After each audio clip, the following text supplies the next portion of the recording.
Crazy how time flies when I wonder if the path is in the right direction. But I do believe things come to light by accident.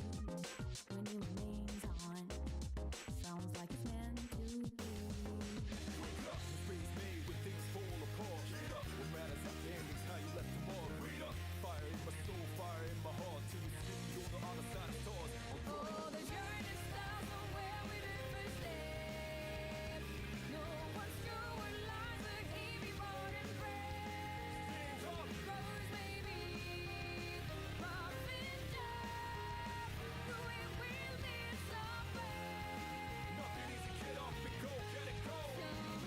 Hello.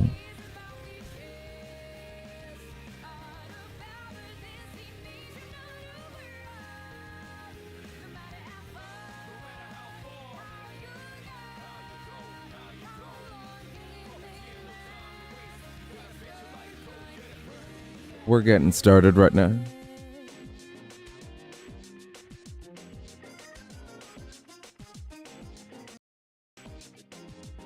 When there's a beginning, there's an ending too. As we go with All right. many predicaments, feel like life's beneath colors of love that How we feeling today? depicts the fading way. Will remain the same. Bear with me a moment. I want to make sure the music isn't too crazy. Let me make sure that sounds all fine first.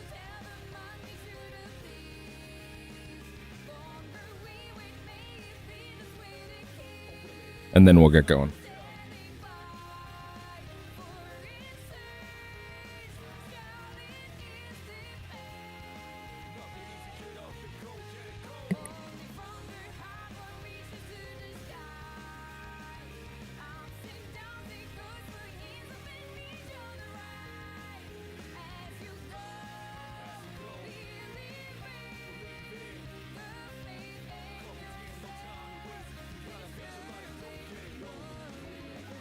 Test 1 2 versus music.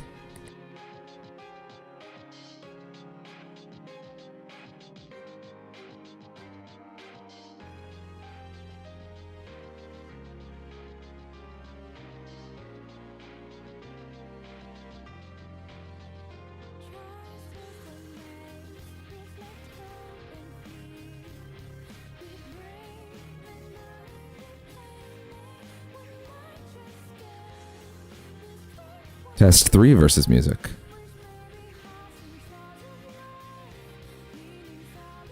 Ah, that's good. Okay, that sounds good to me.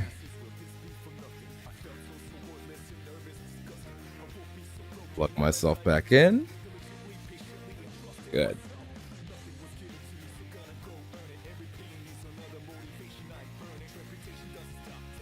All right. Yes.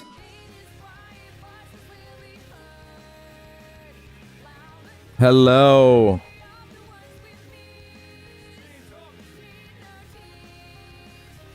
Oh, right. Gotta actually post certain links out. There we go. There we go. Twitter and Blue Sky links are up. All right.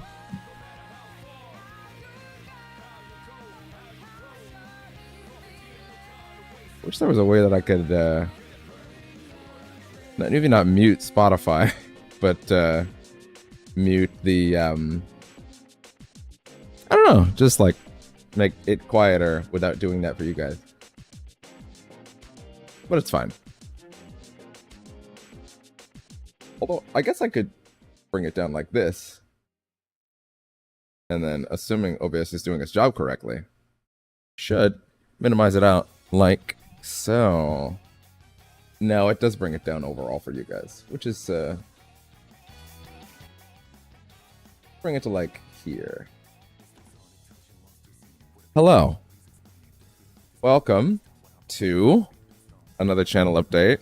Don't worry, that little black screen won't be black for long. Although, you might see some very scary text at the top. but don't worry. Nothing to be scared of. We're all okay here.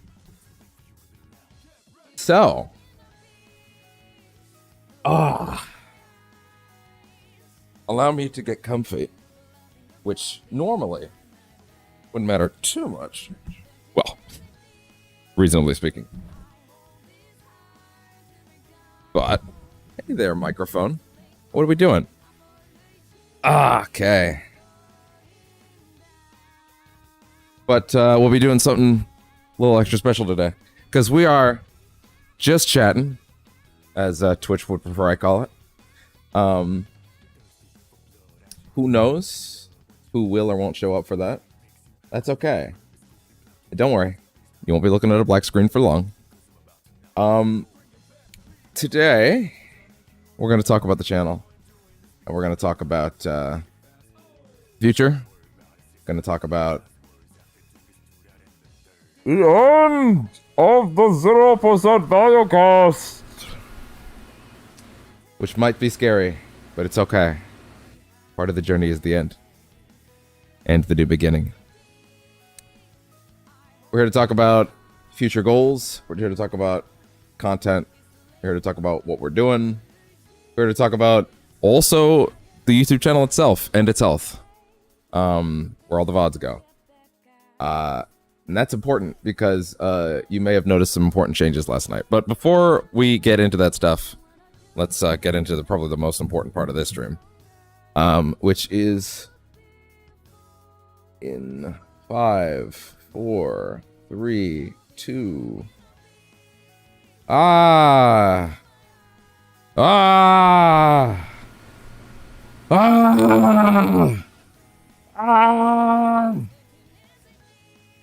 That's right.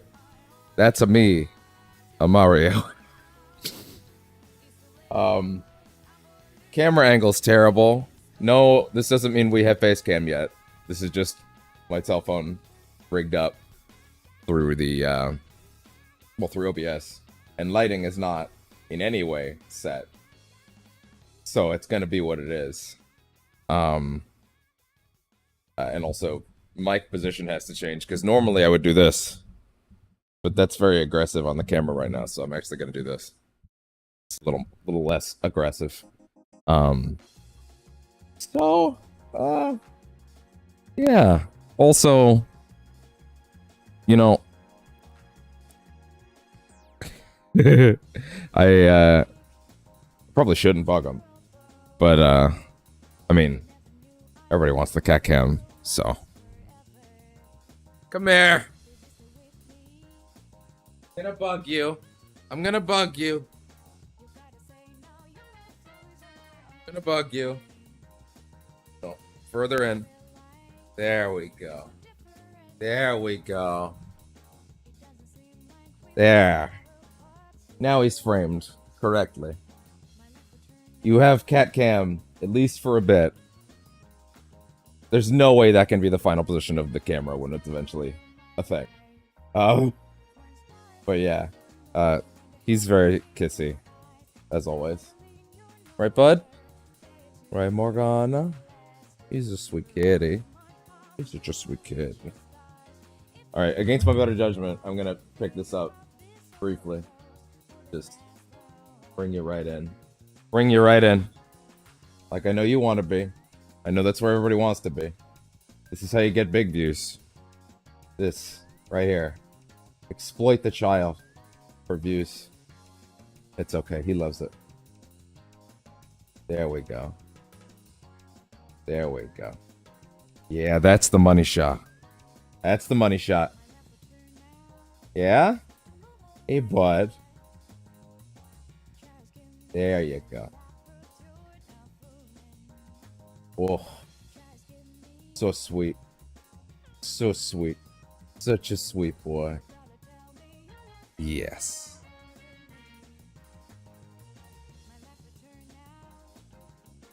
Oh. Look at him. Look at him. Oh, yeah. Right, if I'm doing this, I guess it probably is the right time to go ahead. Oh, God. Dropped you into a pit. No. And there.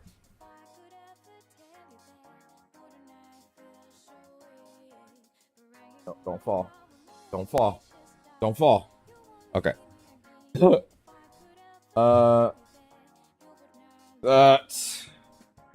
Put over here, and then there. There we go. Oh. How much have you deep throat the mic? I must have missed that comment before. Let's find out. How high can you go? We'll stop when the answer is yes or yes. Okay. Okay. I'm putting in my group chat.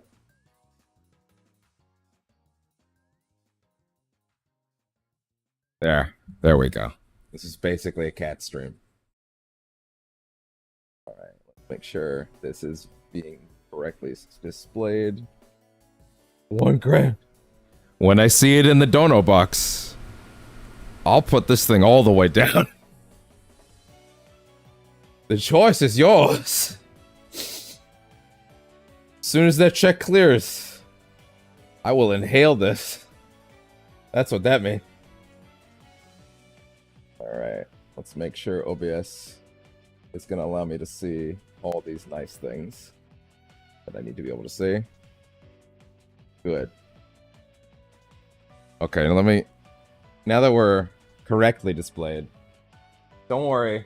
I promise the whole stream won't be a cat stream, but I mean, let's not kid ourselves.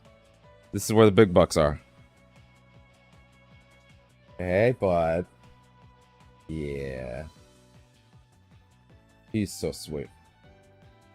Yes. Look at that face. Look at him. Look at him. Look at you. I'm sleeping. Knock it off. I want to sleep. Let me sleep.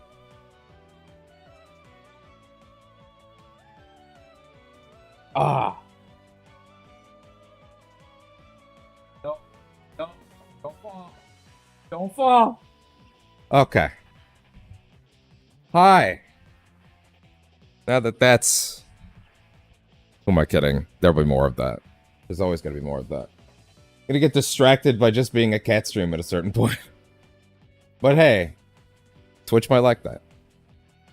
Hello. Kermit says, today's my cheat day, I'm making brownies. Hell yeah.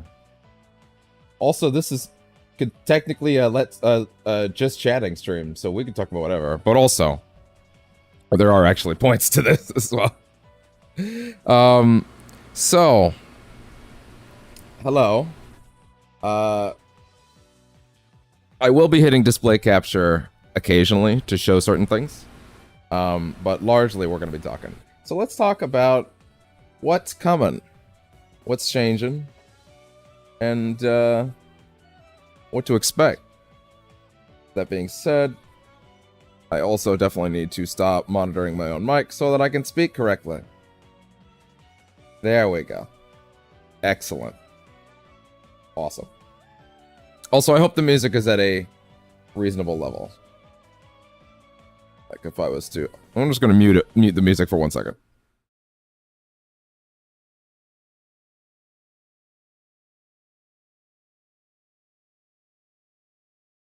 Just bear with me while I make sure that all sounds fine, even on here. Because now I have Spotify rigged up. So I have a chill playlist going on.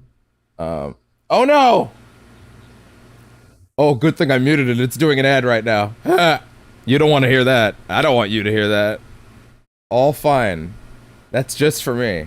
But hey, it actually sounds great on the stream. So that's fantastic. Look at that friggin' face. Look at that friggin' face. You know what? We could tilt this a little bit. There. That's a little more leeway. Oh my god, I'm getting another Spotify ad. Yeah, I'm not gonna ever let you hear any of those. Is this a McDonald's ad? Luckily, you guys don't have to listen to that. Anyway, so let's talk. First things first. Last night, on the YouTube channel, if you were checking your sub box at a certain hour, you may have seen. Oh, cool. Now I can put Spotify back on. That being said, I thought it was on shuffle. It should be on shuffle. I want to shuffle this playlist. Can we shuffle this playlist? Oh, it is. Okay, that works for me. Anyway. If you were looking at your sub box last night, you may have noticed that the YouTube channel mysteriously shortly uploaded a bunch of trash to your fucking sub box for like 20 minutes. I went ahead last night and did the big, listen, normally I wear boxers, okay? And I obviously can't do that when I'm visible, so I have to adjust certain zones. We're all adults here, it's fine.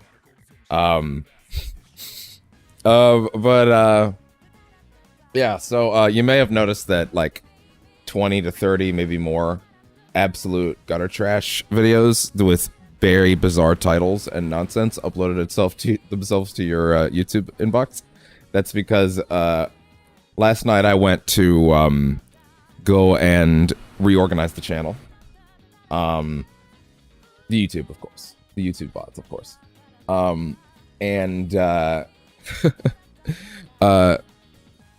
In the process, is he? Oh yeah, he is. Well, we gotta move this a bit so you're even more visible. There you go. There you go. In the process of unlisting a lot of old content on the channel, and we'll get into specifically what content and what's still there in a bit. And also how to access a lot of that old stuff, because it's not technically gone.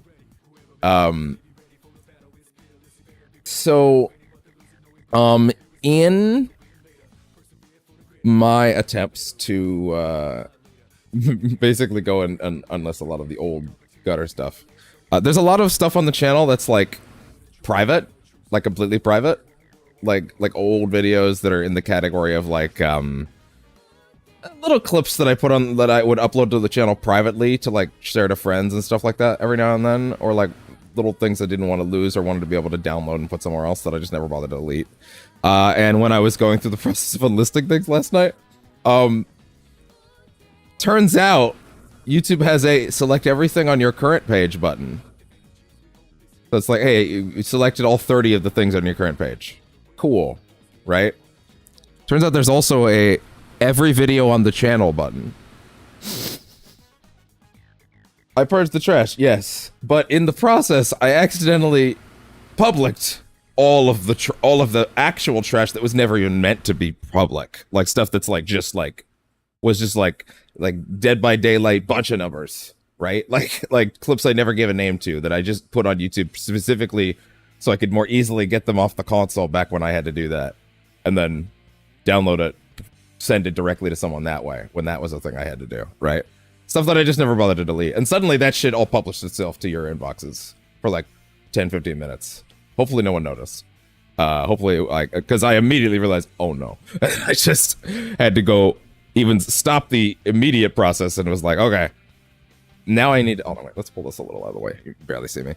I'm like, oh god. So I immediately went and just quickly reprivated all of those videos as well. So there's a good chunk of things that may have popped into your inbox. Also, I'm trying to look at the camera, but it's in a weird place. Like, if you're expecting me to look directly into frame like I sort of am now, that's just not gonna happen. It's in an awkward place. So hopefully me looking up here, which is where I am, is fine with everybody. When we have face cam and I figure all that shit out, and this is not the face cam, this is just my phone for this video, for this stream. This is not gonna, face cam is not here.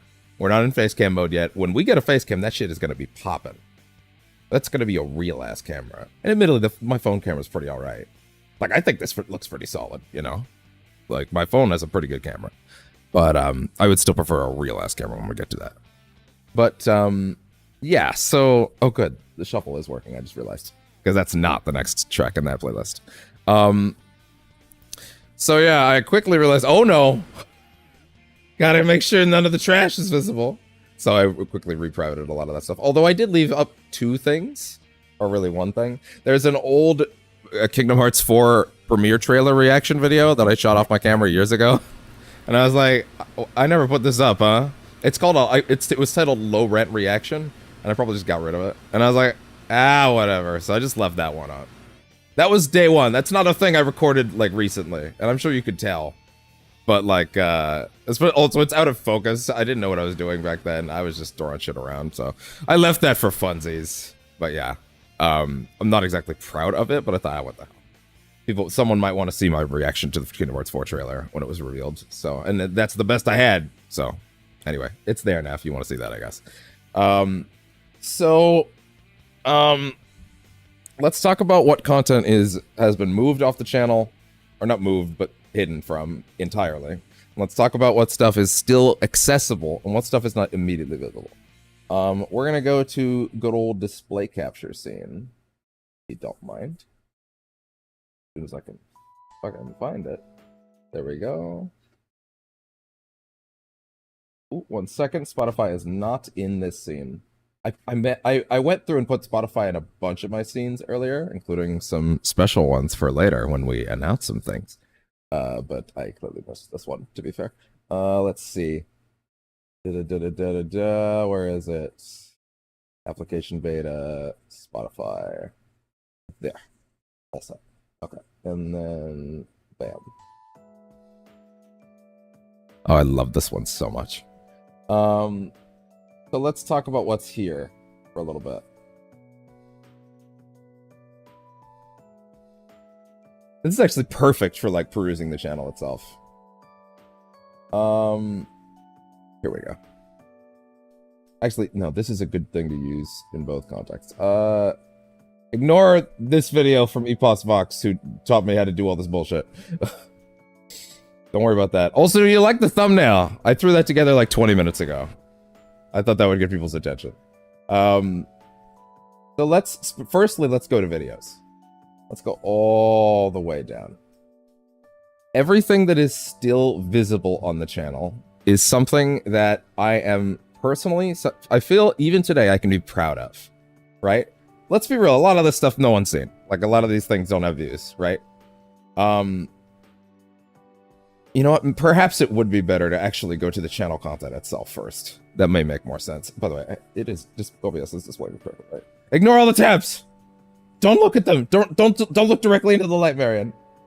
Alright, let's head all the way back. So let me tell you a story. Way back in the day on YouTube, aka 10 years ago, because that was when I did my first proper uploads and cared about uploading anything. Wait, by the way, my mic is actually... Yeah, okay, good. My mic is playing correctly. Yeah, see what I mean by gutter trash? There's a bunch of shit that's like I had for like a few minutes, and I would like take it and upload it somewhere else kind of thing. And I just never bothered to delete all of it. Sweaty Brother says, hi! Hey, bud! We're doing some overviews of what's changing and what's growing on the channel today. And specifically, a lot of old content was unlisted. And we're going to talk about what content. So, okay, now we're actually at the part where this is irrelevant. This is relevant to say. So back in the day, Twitch had this very annoying thing, but I guess it was fine for the time, where back in the day, if you wanted to offload a VOD to Twitch, this isn't even just a decade ago thing, the way they did it is they would upload your 2 to 3 to 4, however many hours it was stream, in 15-minute chunks. And no one wants to watch that, firstly. That's the first problem. No one wants to watch a 4-hour stream in 15-minute chunks. That's aggressive. It's awful, right? No one cares. But here's the thing. Some of this stuff is still emotionally valuable to me. The first playthrough that I ever archived was my Alien Isolation first playthrough from, well, release day. No, yeah, unedited Twitch stream, many failures, absolutely no professionalism. And that's accurate. None at all. I'm proud of that playthrough, regardless of its fidelity and microphone quality. It's a decade ago. Simply because it is the first time I did a full, proper look through a whole game and, like, uploaded it, right? There were a couple that I did ahead of that, but this is the first time I decided to archive something and keep it. Oh, this cat is so sweet. We got to get back to him as soon as we can on the camera. Now, I don't necessarily... You'll see that all this stuff is now unlisted. This includes the Alien Isolation playthrough. This includes, if we go a little further ahead... I wish there was a faster Witch Tradition pages. This includes my Evil Within playthrough, which... I didn't care for that game, so I don't really mind if no one ever watches that, to be honest. I'm proud of the playthrough. I'm not really proud of, like, I don't think anybody should watch it. Let's put it that way. I did a Halo 2 anniversary playthrough when that was new, because I used to love Halo before they decided to kill it over and over again. My Life is Strange playthrough, actually, I do genuinely cherish that a lot. I had a lot of fun doing the original Life is Strange. That was a great experience of like, oh, I can do, especially as something that like I could do in 2-hour chunks, right? It worked great for even my style back then. So a Gat out of Saints Row 4 Gat out of Hell playthrough, I don't really care too much about that, to be really honest. There's also my Mortal Kombat X story mode playthrough. Technically, I also did, I didn't do 11, but I did do 1. Here's the thing about all this stuff, right? These 15-minute chunks. If you look at someone's channel and it's a bunch of 15-minute chunks for one stream, no one cares. It's also obnoxious, to be honest. If you scroll down through someone's videos tab and you see that shit, I don't know about you, I don't want to watch that. That sounds awful. Like, you know?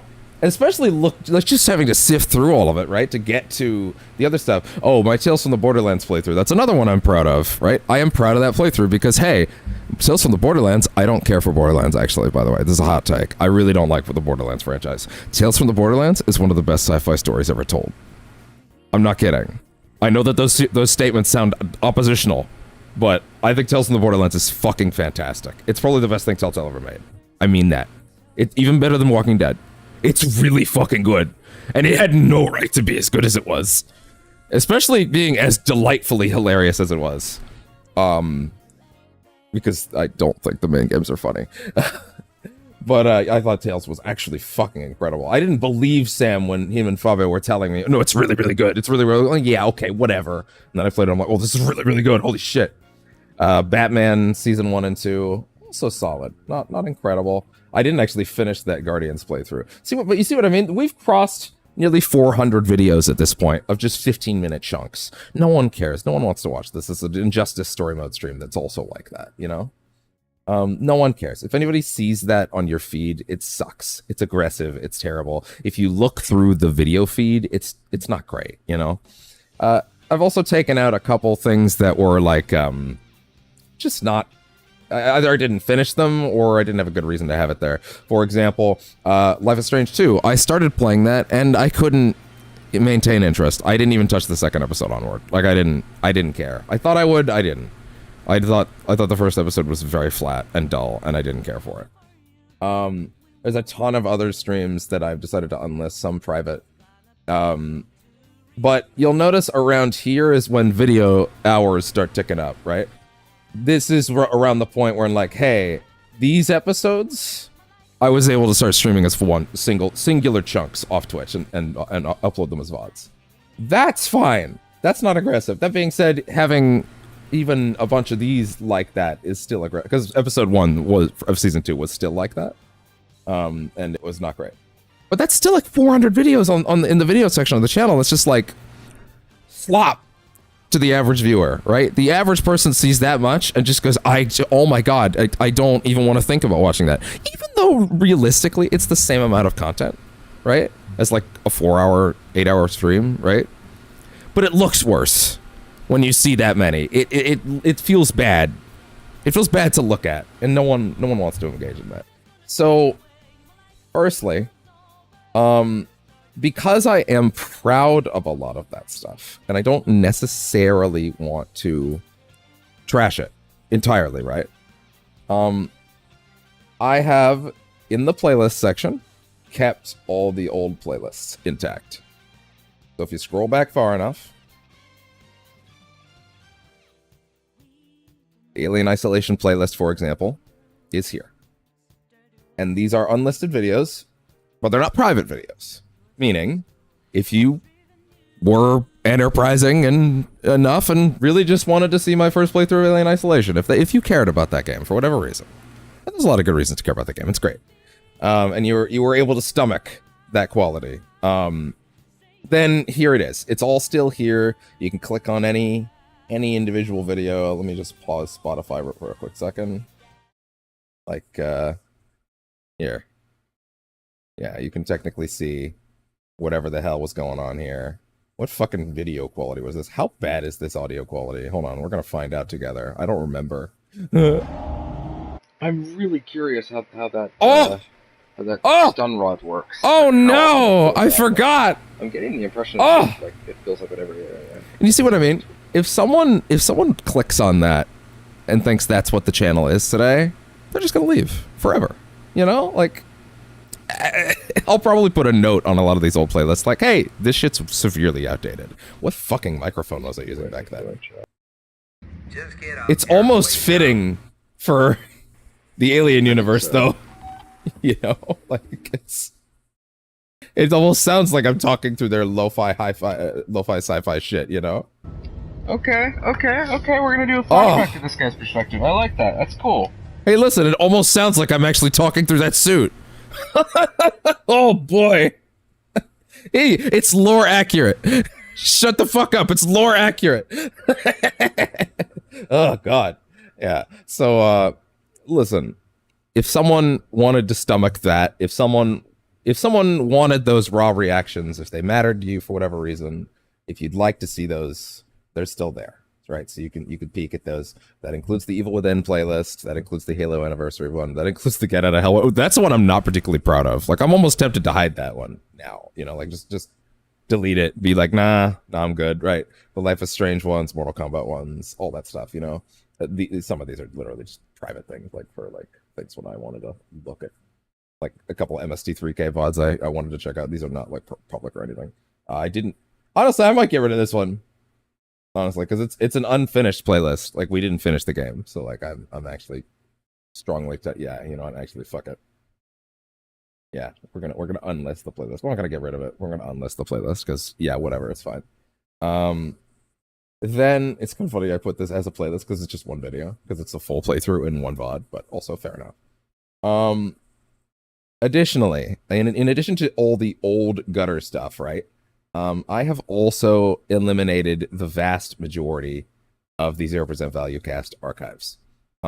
If you've ever looked at the 0% ValueCast archives playlist, no, that's not what I wanted. That's not what I wanted. The button has in fact been no, oh god, oh Hex! Oh, Hex is making a cameo, oh god!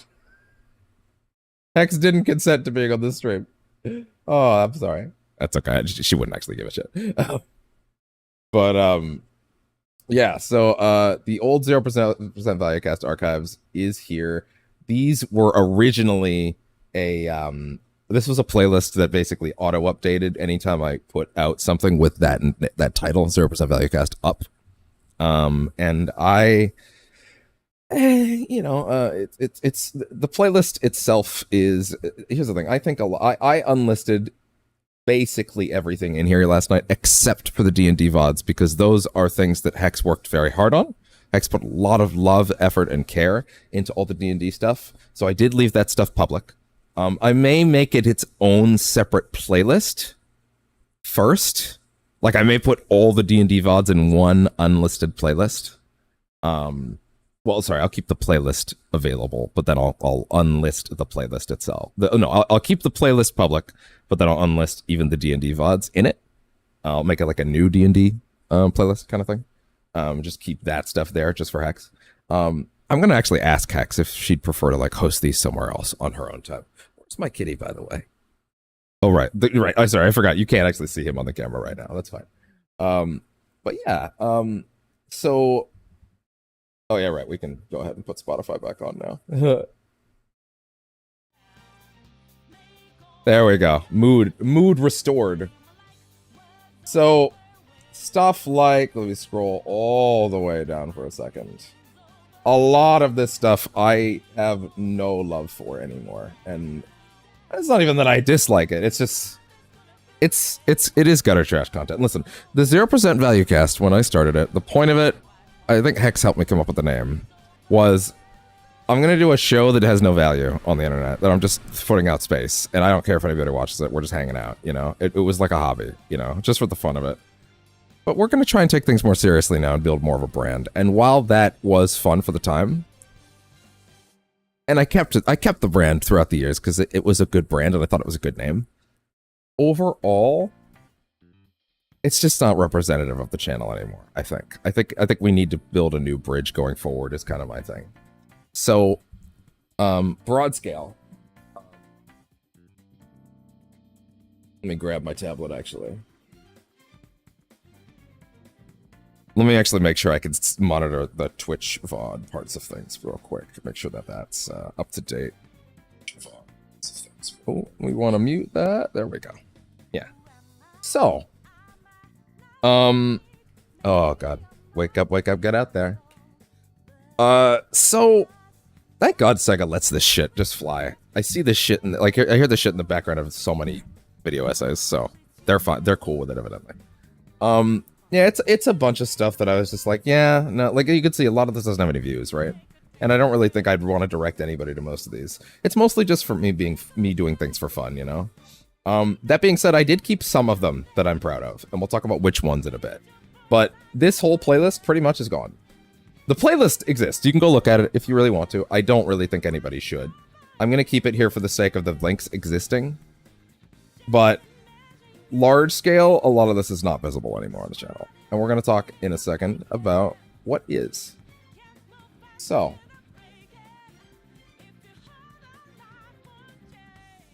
trying to position the mic correctly. I've kept, you know what, the best way to actually show what I have and haven't kept would be to go to here. Let's go to videos first. Scroll way down. Like I said, all the D&D stuff is still here. And I have kept... Scroll down. That's everything. That's the only stuff in the video section at this point. That's the Uncharted Lost Legacy playthrough. Lightning Fest, Leatherface Basement Party. I don't think that should actually be visible, to be honest. Actually, yeah, no, wait. That's not necessarily something that I would want up there. 1 second. Let's fix that. It should be in this range somewhere. Oh, wait, I can go Leatherface. There it is. Hi there, sir.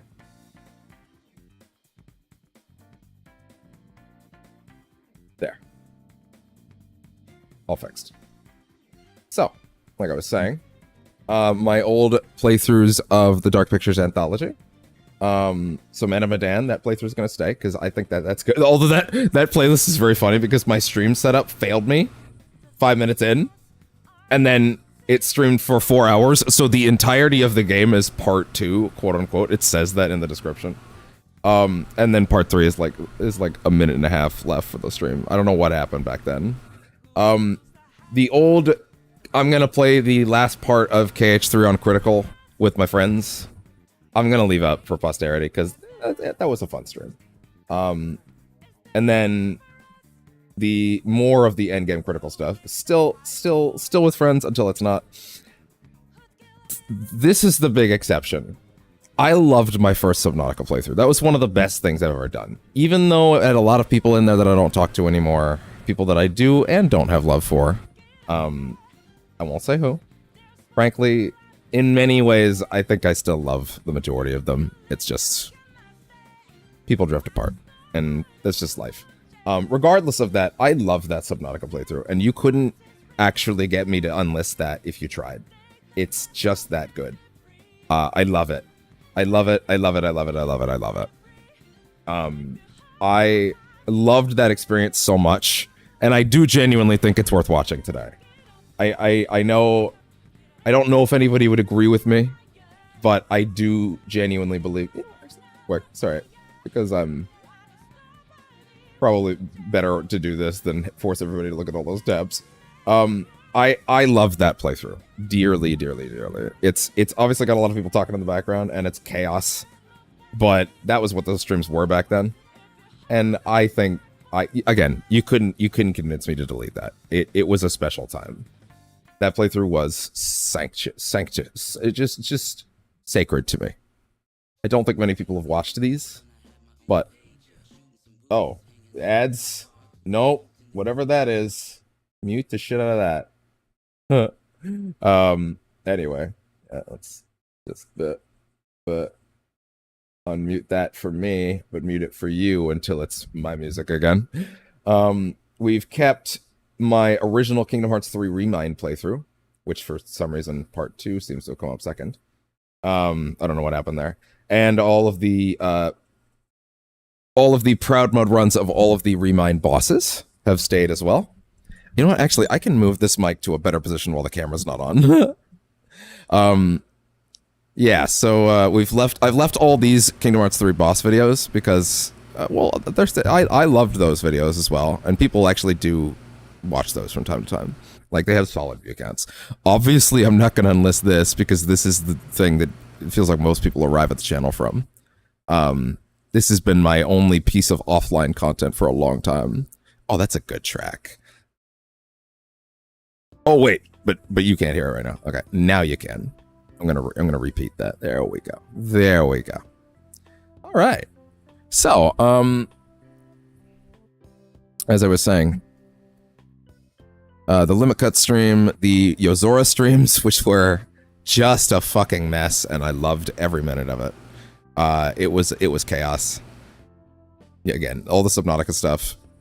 My original FF7 remake demo playthrough, I'm gonna keep, even though no one cares about that. But because that technically goes in the playlist. I may end up unlisting that as well because it is technically in the remake playlist. Also, it's a good thumbnail for the playlist. Like that is a really good thumbnail for the playlist, so it coming first automatically makes that work really well. All of these are the D&D things. I left my full playthrough of Goose Game up because that's short and silly. Again, I don't personally feel I have the right to unlist Hex's content. Again, these were Hex's the DM. I was in these D&D sessions. Also, I had a great time doing them. I did. It just became too much for my endurance to do this much of it. But it will be staying. I will not be getting rid of it. I think some of this actually wasn't meant to be. Actually, I do need to check on some things because I think the last light stuff was not actually supposed to be listed. I think last night when certain things got relisted and unlisted, some things that weren't supposed to be got listed. I think the last light stuff was actually supposed to be an unlisted playthrough. Or an unlisted set of D&D stuff. So I'm actually going to need to go fix that later. Those were not supposed to get relisted. That being said, I don't think anybody, even though Hex wouldn't want those to be public, I don't think that anybody's going to race to watch them right now, so I think it'll be fine until the end of the stream, you know. So yeah, so all this stuff stays. Oh god, that fucking thumbnail. And then the Stanley Parable stuff, the boss reactions to Sonic stuff, and then there's not really that much left, and it's this channel update with the Yakuza announcement. And then some changes have also been made in the live section. We're gonna scroll all the way down. So the thing is that a lot of YouTube used to sort live content into the videos section later, right? And basically what that meant is that a lot of streams used to exist in that section, and then suddenly they started appearing in this section, this new section for live stuff only. That was around 4 years ago, and as you can see, the very first thing in that playlist is, and this is not just from doing it last night, this was the very first stream that got affected that way after the change, was my day one Persona 5 Royal stream, which was, again, not a full playthrough. One day. Including my second one. Those are fun streams, they mean a lot to me, because that was day one, so it's a big deal. I'm gonna leave that. My original RE3 playthrough is gonna stay. My Doom Eternal first playthrough, blind, day one, is also gonna stay. Actually, no, it wasn't day one. I think the game had been out for a bit, but it was my first time playing it. Is gonna stay. My Persona 5 Royal spoiler cast, I'm so proud of that. Even today, even with the mic quality. My Persona 5 Royal spoiler cast was I'm gonna sit there and I'm gonna talk about everything in the original P5 as well as all the new stuff. I made notes. I got meticulous. I made an enormous list of tweaks and changes and all sorts of things to try and make it as interesting to watch as possible, and to not just feel like I was droning on. And maybe I was, but I've listened back to those a few times over the years, and it just makes me happy that I did it. I put a lot of effort into the theatrics of it. I put a lot of effort into making sure that, like, I used the Thieves' Den, which is a feature in P5 if you're not familiar, to essentially make the stream itself visually entertaining by constantly changing the background and stuff like that based on which arc we were in, what we were talking about. So yeah, that was great, and I loved doing that. I would never dream of deleting that. It means a lot to me, my quality aside. By the way, if you guys are still in chat, please sound off, because OBS is telling me no one's here left. So let me know if I'm talking to nobody or if I'm just droning on. Yeah, again, Doom Eternal is staying. I did a day one Virgil playthrough of DMC5 when the special edition came out. I did not mean to stream the whole game in Virgil mode, but I ended up doing it, and that stream is incredible. I loved it. That was tons of fun because I love Virgil and I love playing as Virgil, and doing that on stream was great. I gotta play DMC5 again at some point. The playthrough me and Caitlin did of It Takes Two. Caitlin was on last night's Marvel Rivals stream, and she's on a lot of the streams. She's actually also in some of the other streams coming up later. That's a big one. I love doing that with her. Hopefully we'll do Split Fiction. That being said, I have a feeling she'd be the one to buy it. Technically, oh, interesting. I left this up? Ooh, you know what? I'm gonna be honest. I actually don't think that should stay up. That particular one. Sekiro. I just don't think there's anything particularly valuable in anybody watching that today. Yeah. I missed that last night, clearly. There. Oop. Wrong direction. No, get out of there. Ignore the memes. All right. So, yeah, my playthrough of The Quarry. The Until Dawn, not sequel. It's not a sequel. It's its own thing, but it was great. My Little Hope playthrough, which was a disaster. I hated it. My Stray playthrough, I kept that. My Stanley Parable playthrough. Okay, listen. I know I've mentioned that I'm proud of a lot of these things, and I do believe that anything that's still up is worth watching. Like, I do believe that I think someone would get a kick out of watching the things that are still here. But in particular, the point where I started streaming things in a way that I was like, oh, I'm really proud of this, actually, and how that went, is the Stanley Parable. The Stanley Parable was a fucking wonderful, lovely, fantastic experience, and I loved every minute of it. And getting to stream those uncut reactions to that was so good. It's fantastic. Another game that falls into that exact category is Inscription. If you've never played the indie game Inscription, Inscription is a mind-bending roguelike deck builder. I promise it's more interesting than that, if that's turning you off. It's also a horror game, and it's insane, and it has one of the most wild twists I have ever experienced. It is absolutely one of the best games I've ever played. I went out of my way to get the limited run, not limited run, I hate limited run, although I have bought a few limited run things. I went out of my way to get the, what is it? I forget. Inscription had a big fancy physical release, not through limited run, but it was a limited run, but not through limited run, the company, right? I went out of my way to get a physical release of that when it came down. It was a very fancy physical release. I love it too. It's really cool. I don't do that for many things, but I deeply adored doing Inscription. That playlist, that playthrough, even my old mic quality, I do think if you want my unfiltered reactions to Inscription, I will leave that. I have no interest in getting rid of it. I love that playthrough to death. I loved that I captured it, even though it's obviously not as great as it could be today. All of this is with the caveat that obviously all of this stuff is lower quality than what I'm going to be putting out from now on, now that I have a real recording setup, right? That's the thing, right? This stuff gets to stay because I do think there's value in it, but it is lower quality, for sure. but I do think someone that watched this stuff would get something out of it. The only stuff that's staying is stuff that I believe that about. My launch day Midnight Suns stream, I adore Midnight Suns with all my heart. We're going to do a full playthrough one day. This stuff may get unlisted if I decide to do that. I'm not sure yet.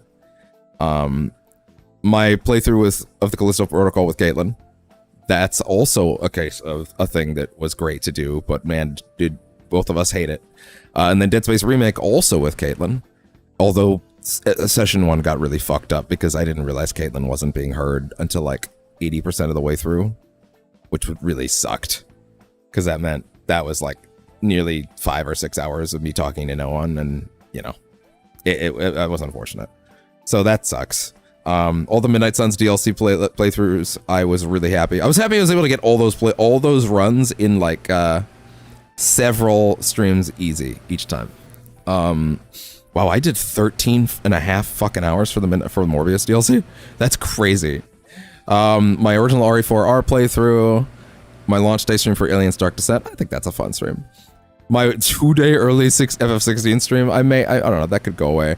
The Callisto Protocol DLC stream, my Separate Ways playthrough. That's hello VOD that I clearly didn't realize was there. That was a broken one. That should actually be deleted entirely. Holy shit. Fix that right now. How long has that been there? Jesus. Oof. Okay, wait, what was it? Damn it. RE4, okay, RE4, okay. RE4 Resident Evil. No, don't be like this, goddammit. I gotta move the mic.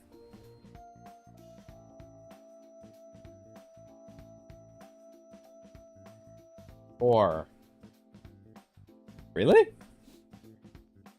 What? Oh, we're in videos. Resident Evil.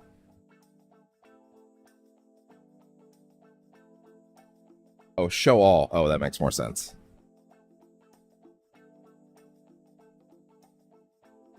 What is this? Obviously delete that. Oh, that's unlisted. Well, I guess I should also delete it anyway. Let's see. Where is it? Where is it? Where is it? Where is it? There. Goodbye. There. Hey, Spidey Bros, if you're still here, imagine of interest to you. Oh yeah, we also did a Rate the Fatal stream for Mortal Kombat 1 when it came out. It's the only value I ever got out of that game. We technically did the story mode as well, but I just didn't. Yeah, whatever. That game hurts.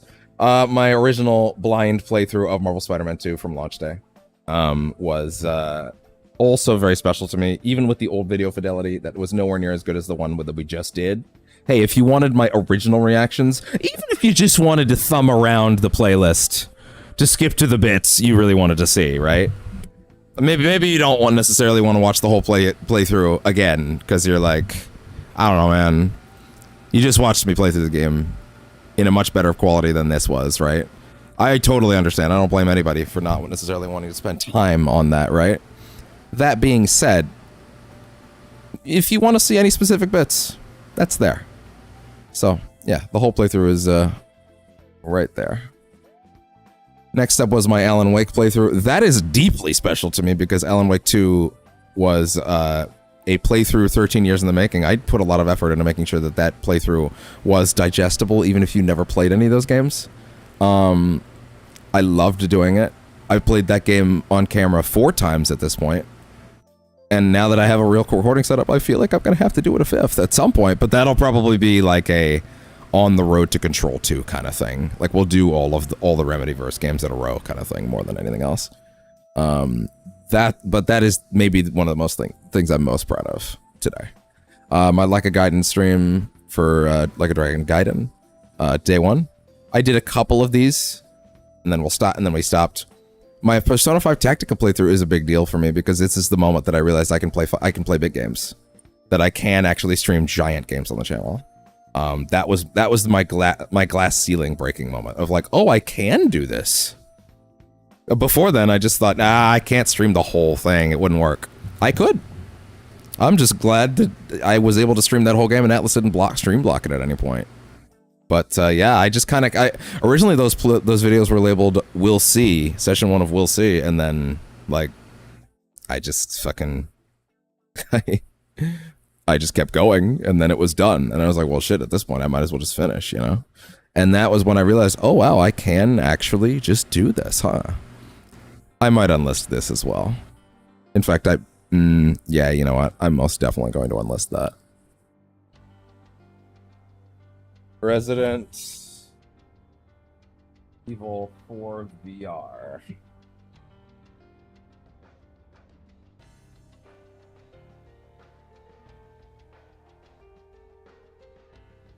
There we go. Good. All right. Set. So then me and Caitlin did Sam and Max Remastered last year, all 3 seasons. Loved that experience. That was fantastic. I was very happy to do all of those with Caitlin. The first season also had Fabio. He was not vibing with it, so I didn't keep him around for 2 and 3. I don't want to force him through it or anything if he's not enjoying it, you know.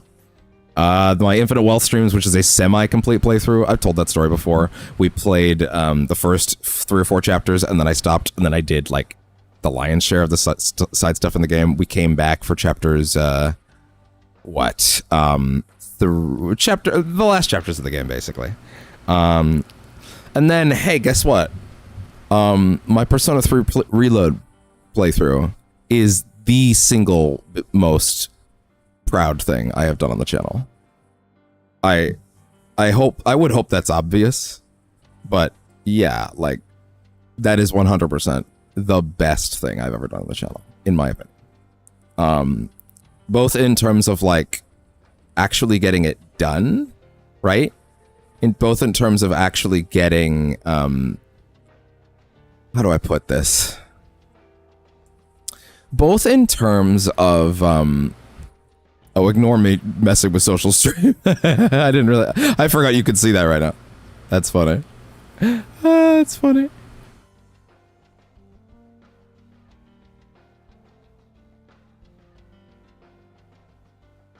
Wait.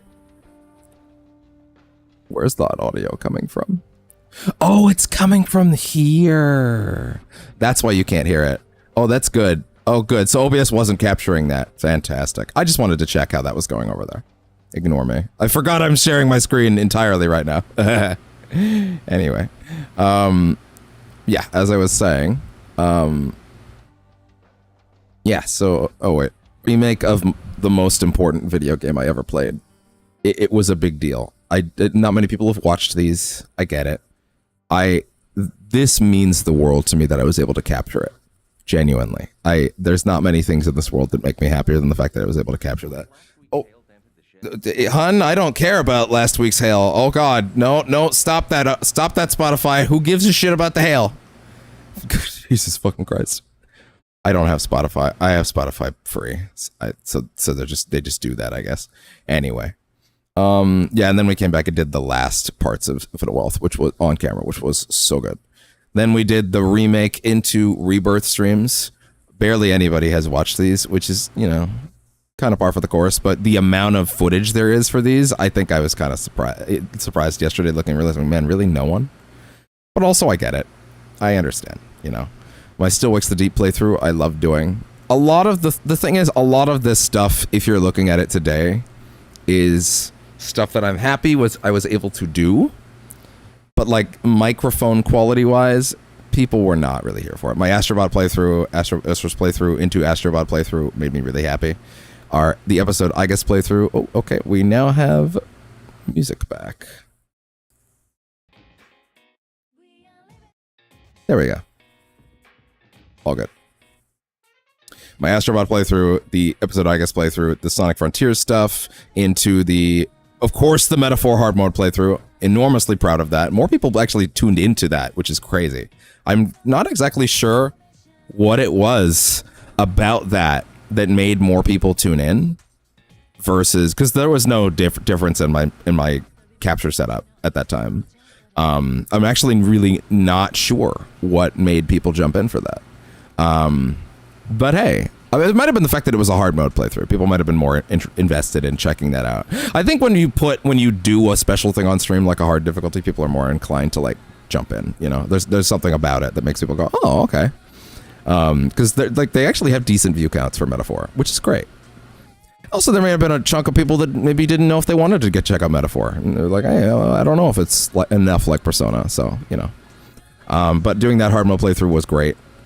I kind of want to, in hindsight, put a Metaphor thumbnail across all of these, but I'll need to, like, do that at some point.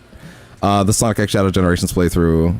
Again, now we're in modern stuff. The Silent Hill playthrough, the Dead Rising Deluxe Remaster, the Alan Wake Final Definitive stuff. Then we're pretty much caught up to modern times, right? At this point, we are now we're caught up, right? So this is the stuff that's going to stay. And going forward, especially from, where is the official news start of the channel? It'd be right here, as far as I'm concerned. As far as I'm concerned, this is the new era beginning. Oh my god, that looks awful. That's fine. It's fine. We're a little bit more professional now, I hope. But yeah, so the stuff that remains is stuff that I'm proud of. All the old stuff is technically still accessible if you're enterprising enough and want to go find it. I wouldn't really recommend it in some cases. As far as the old stuff, right? The stuff that's unlisted.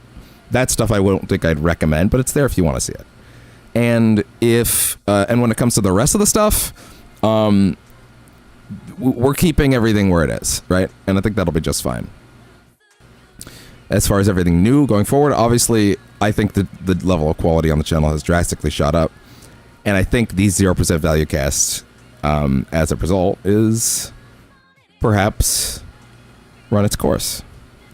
But oh yeah, also now the channel has now shed down to, let's see, 562. We went down from like 1.1k. Technically 500 things were removed from visibility.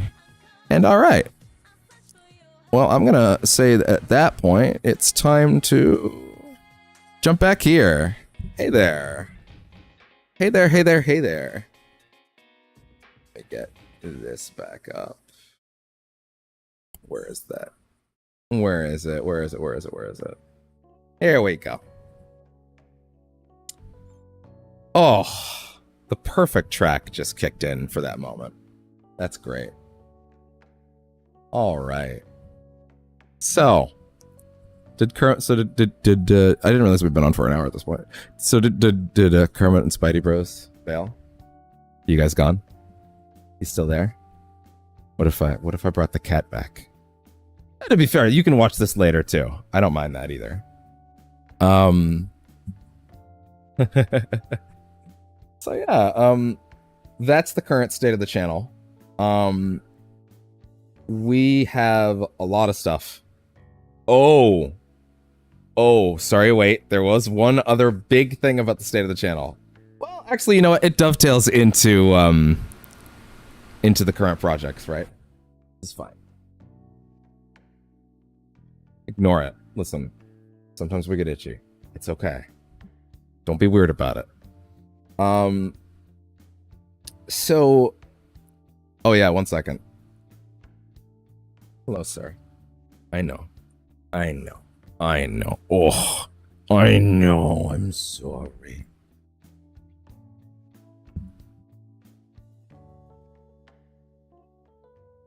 Hi.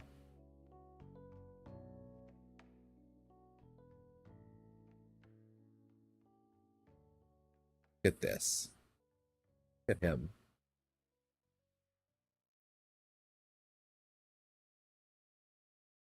Look at him. He just love. He love and he lick. Thank you. Thank you. You got a big belly. You got a big belly. Oh. Can I have my blanket coverage back? There we go. All right. Where were we? No. Sorry, bud. I'm not letting you go under. You're a stream kitty right now. No, you can't.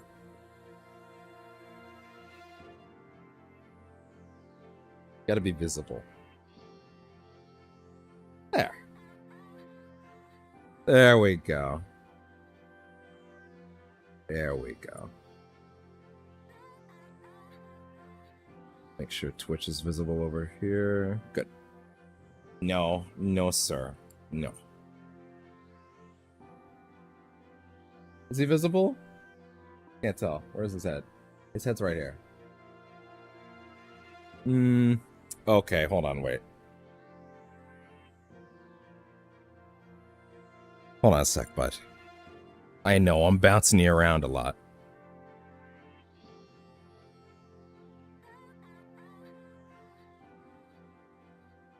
We need to find a place where everybody can see the boy. Get comfy. But just not in. Just not in. I'm bugging him too much. I'm sorry.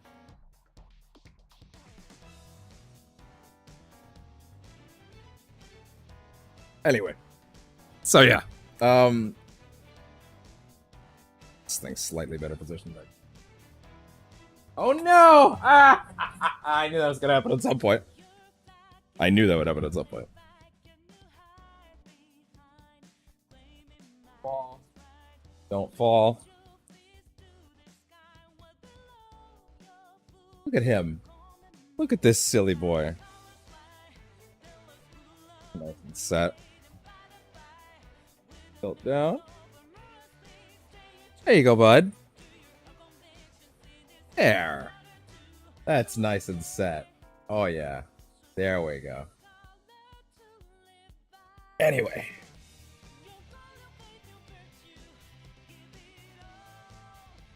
Anyway, as I was saying, let's talk about projects and what we're actually doing around here. So,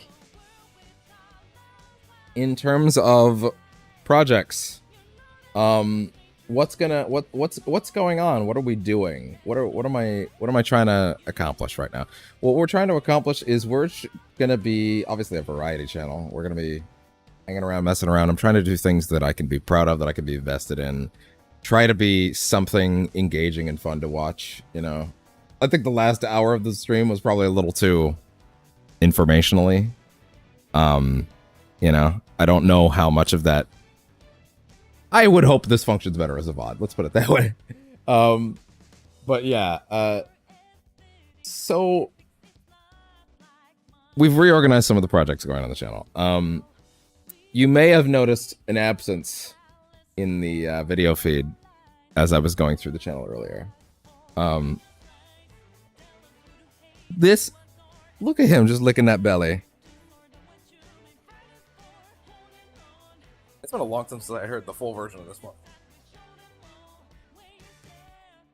Oh, I gotta get comfy. Lick that hand. He's a sweet boy. Look at that belly. I don't think you can really see the belly. Actually, wait. No, I know what I have to do. I'm sorry. I'm so ashamed that it took me this long to realize that's what I should be doing. Look at that.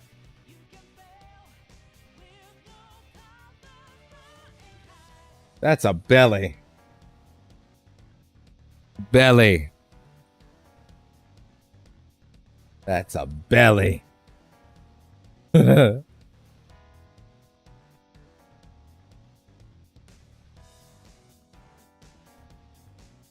should have put cat in the fucking VOD title.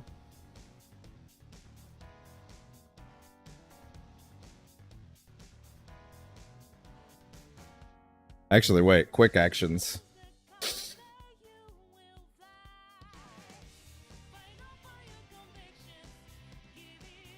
All right.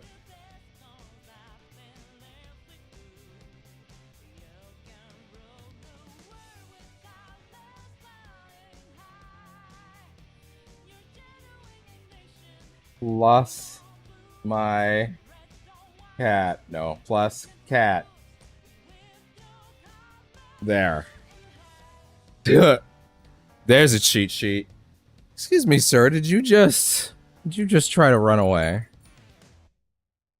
Oh, there you go. All set. Listen, we have to find the compromise between comfort and also being the stream kitty. Anyway. So. Like I said, what projects, what are the projects, what's coming, what's happening, what are we doing? RE4R, that hardcore playthrough will continue. I kind of want to just clean that off the pile, so to speak. I started it because I needed to fill time. Sir, why you keep trying to go all the way over there? Oh god, this thing does not have enough blanket left. Okay, no, yeah, sorry, no. I know. I gotta flip you around to give you more blanket to use. Okay, no. He's curled himself up in this fucking thing, so weird. Okay, I'm gonna pick you up for a second. Then we're gonna bring this over here. You silly goofball. Okay. Then we're gonna get your blankie. There. I come sit like here. There. There, perfect. Perfect. That's perfect. Right, bud? Sweet kitty. Right. That back. Oh, as I was saying, in terms of projects, we're looking at, oh, wait. Okay, sorry. I thought I thumbed over the stop streaming button on OBS for a second. I'm like, oh. No, it's okay. Where are you going? Where are you going? Anyway. I gotta stop bugging him. So yeah, now that Pirate Yakuza is done, that was the first major project on the new recording setup, and like, that was a blast. I had a great time with it. Super happy that it went as well as it did. I have nothing but good things to say about the game. I have very little in terms of complaints, honestly. I think that the game just had a really good, like, vibe to it. I think the worst thing I could say is just that it had, like, a lot of, I think some people maybe just didn't realize when they were picking up a pirate game, they were going to be getting a lot of boat stuff. And they're like, oh, it's a lot of filler. And I'm like, I mean, if you took that stuff out, it wouldn't be a pirate game. So, I don't really know. I can't really say I'd get rid of anything in particular. So, yeah. Maybe this is the right way to do this, actually. Maybe? Maybe like this? Like this? We're learning things about how to do this particular setup. Anyway, like I was saying. As far as... Yeah, so it's RE4. We finished Pirate Yakuza. He cannot make up his mind. We finished Pirate Yakuza. RGG Fridays will, of course, continue. So Yakuza 0 will return next Friday. I think everybody's had enough Yakuza for a minute, though. I'm excited to keep doing that. I made some tweaks, by the way, to the stream layout. Like a few. Like, let me just show you real quick. If I come over here. And I was to... Where is it? Yes, I have a new... Oh, sorry. No, wait. My mistake. It's this one. I have a new setup for... you know what? Hold on. I should probably have my phone camera also on this feed. Where is it? Did I not add it as a... Did I not add it as a source on this one? Oh, shit, I didn't. Okay. I can fix that. There, and then get that under other things. There. There you go. Nice and set. So now we have this nice little gradient up here that is gonna scroll the old like and donate text. I'm probably gonna make updates to it over time. I don't know if it's necessarily done. It might be a little ugly right now. Probably going to end up putting some other things around there as well. But that's, in general, that's nicer than what it used to be. I'll probably tweak the spacing of it, the size of it. To be honest, I kind of threw that together this morning. So, like, it's one of those things where, you know, I did my best. Having never figured out how to do scrolling text on this thing before. So I think overall, you know, it went okay for auxiliary. I'll be tweaking it as we go. But I think that's a much better... it's also good for it. I think it's more engaging to look at because, hey, Spotify, yeah, I hear you playing ads right now. Shush. Anyway, yeah. So I'll turn that back on when it's done the ad. So now we have that nice that text that used to be down in the corner scrolling. Its position will change. It's I don't know. It'll be getting tweaked over time, but. It looks a lot nicer now. I like the gradient. The font is a little bolder. I didn't want to go too small because then it might not even be visible on someone's phone, right? So, gotta make it work. But hey, you know, gotta make it work. So yeah, that's something that I did. I'll curl back here real quick. And then Spotify's good again. There we go. All good. Restart that real quick. There. Hey there, pal. He's like, God damn it, let me sleep.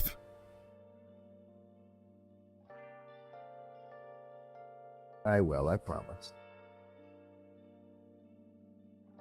So yeah, we did Pirate Yakuza. I think I'm getting into that looping point a little bit. The music makes me so chill, like a little too chill, actually. But there will be a few changes, even though RE4 will continue, and KH2FM is on the way. Critical mode is coming pretty soon.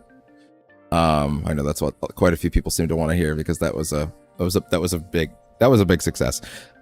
So I'm leaving the original Kingdom Hearts 1 playthrough that we did back in December up, as well as the Rechain and Memory streams, because I'm still proud of those. And even though they were at the tail end of the old setup, I still think those are good runs to watch. I think I did a good enough job with those. And I think there's enough entertainment value there to keep them exciting, especially because like chat worked out pretty well. Like people were coming in and talking a lot. Like it was good. It was a good vibe. I loved it.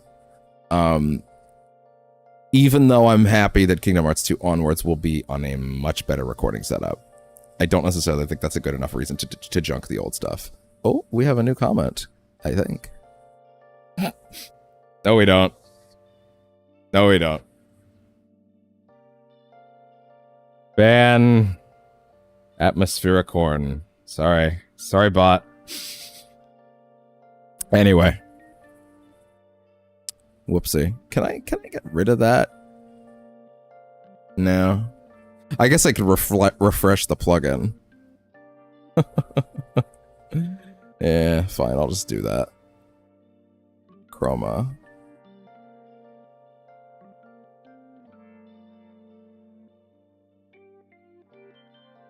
Refresh browser. Refresh cache. There.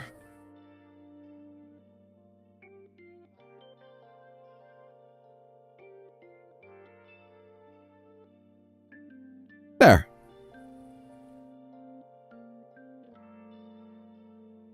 Okay. Hey, wait. Let me just type something in there to make sure that that's not broken. That I didn't like completely fuck up my chat room, my live chat setting. Test.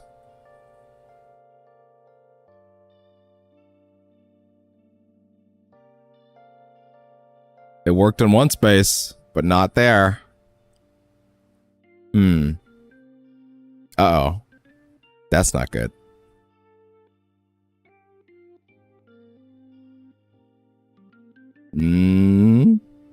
Okay, interesting. That's not good.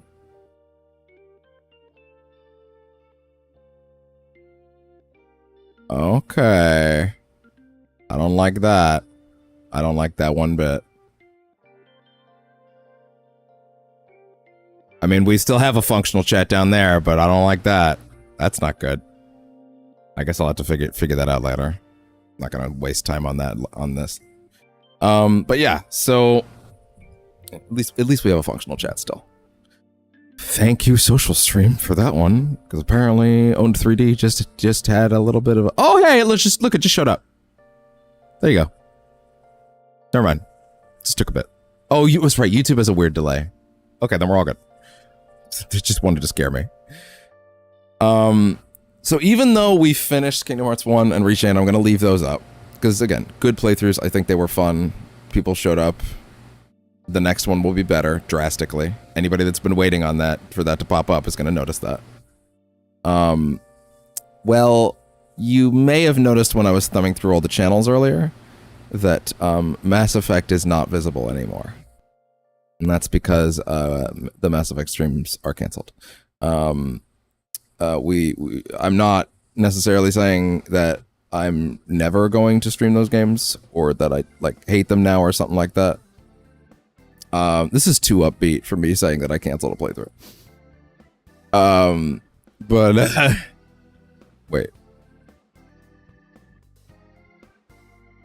wait, where's the tab that I was just watching the stream with it? Oh, I left it for no reason. Silly me.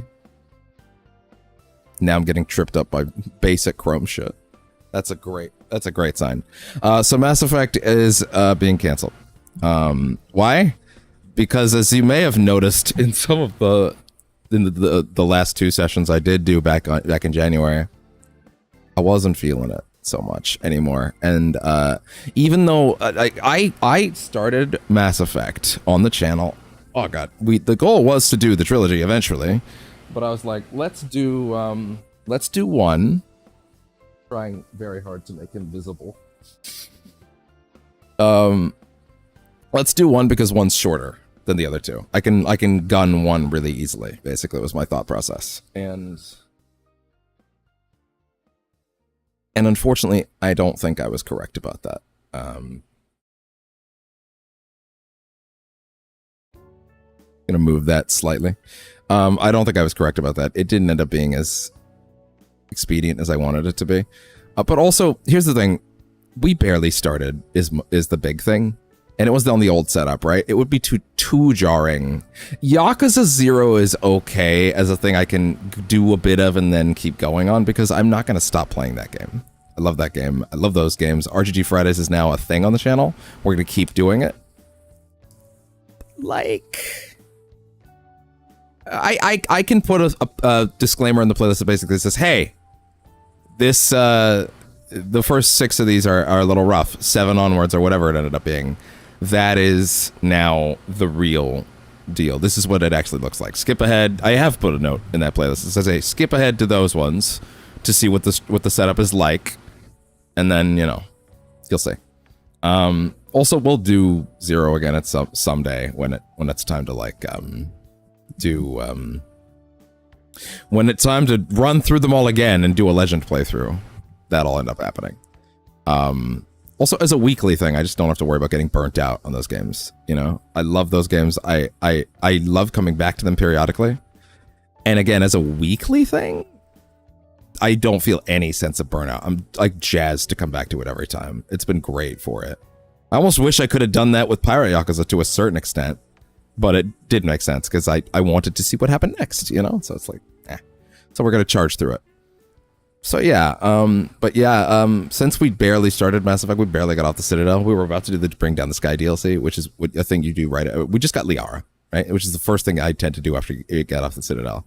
And then we were going to do a bunch of... No, this track's not chill. It's the wrong tone.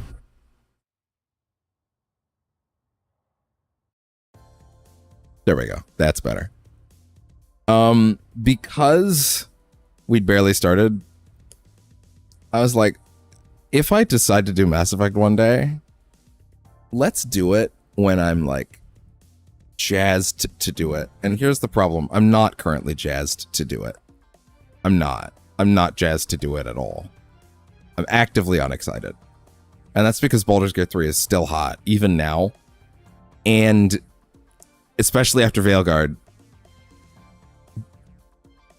Which, look, I'm gonna give a chance to. We might even stream that. They just gave it to us for free on Plus. Like, I was fucking stunned by that. It's been like 3 months since that game came out. And now apparently I just have it for free forever as long as I'm on Plus, which is forever. Because I'm gonna keep re-upping Plus forever. It's on the basic tier too.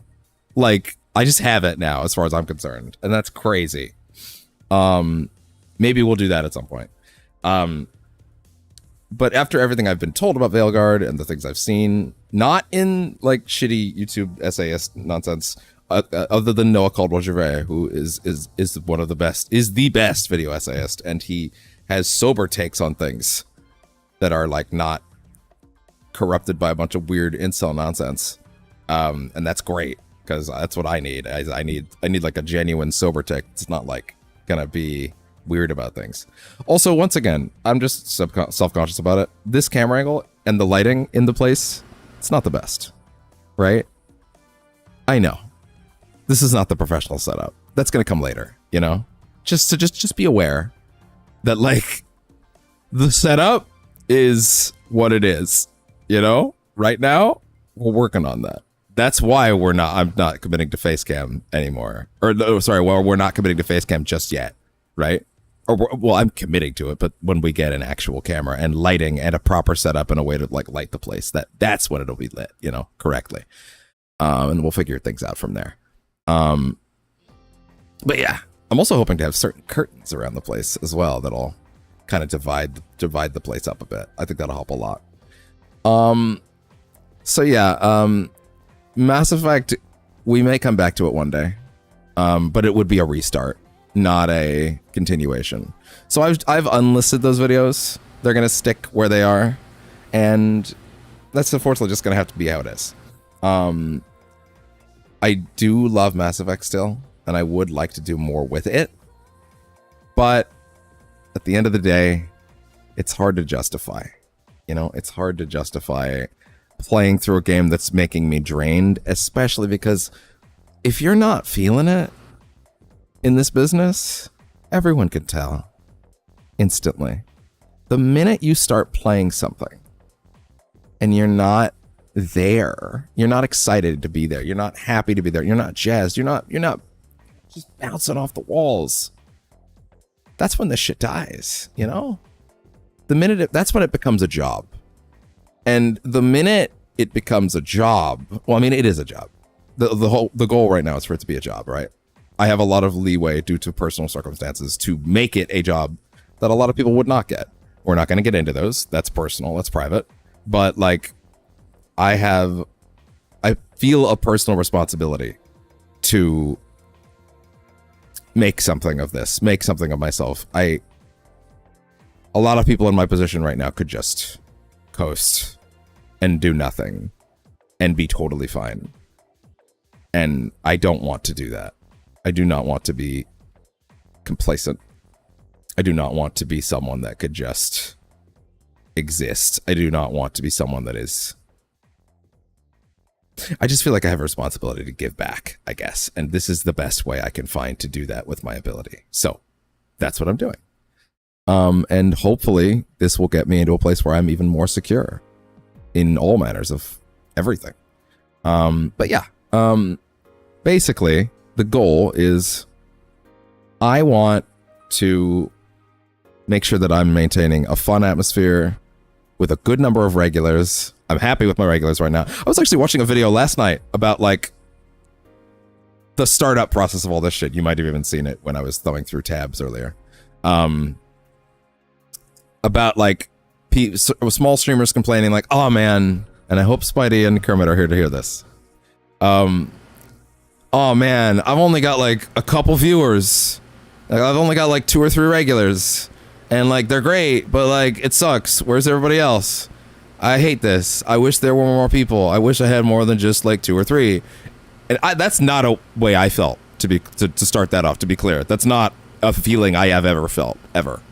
I've been more than happy with that so far, you know, like, but in this video, they put it into terms that I could really identify with.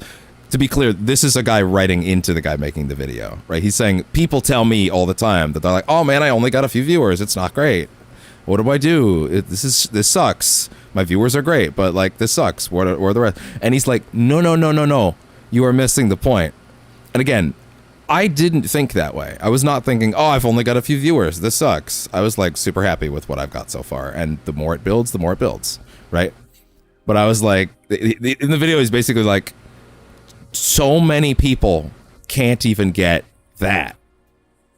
Can't even get a couple of regulars. If you have regulars at all, even if it's 2 or 3, you can ask them what's working and work on that. Work with that feedback. You have feedback to work with, and then you can use that to make the stream better, and then so on and so forth. If you attracted one person to stick around, you can attract more than one person to stick around, right?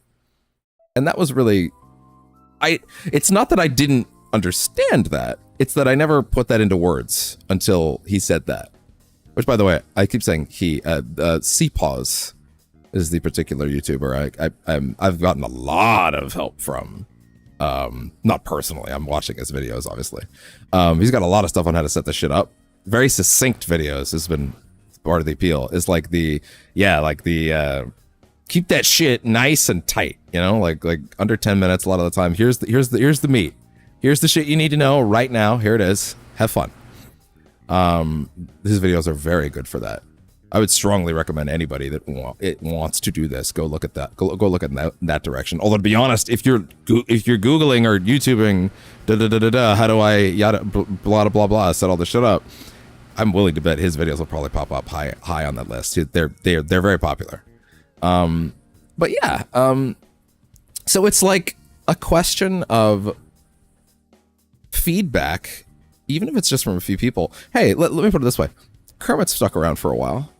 I would say he's been my first proper regular since I turned chat back on. Also, a lot of people there's probably a decent number of people subscribed to this channel that don't realize I'm now allowing chat to be read, which is a bit of a problem because I've kind of put myself in that position over the course of several years by like choosing to not have chat on in any capacity. And I feel like there might still be some people coming in that maybe aren't used to chatting with me. Like I created a different kind of environment, right? That's another reason why I've unlisted a lot of that old stuff, because I don't want people to have that impression. Even though stuff like Metaphor and Persona like that, those are just playthroughs. Those are just my experiences. They're vital to me. They mean something to me. But they're not engaging in that same way. You know what I mean? That's kind of why I want to do a lot of those games again in this style where I'm engaging with chat, because that's, I don't know, it fosters a better atmosphere, I guess, if that makes sense. But you know, like, so that's kind of where that's at. But the idea of like, hey, yeah, okay, cool, you only have a few viewers that are consistent, but it's like Kermit's been here a while. He stuck around. And eventually Spidey Bros showed up. And when Spidey Bros started really talking in chat that day, I'll be honest, bro. You were here for Spidey.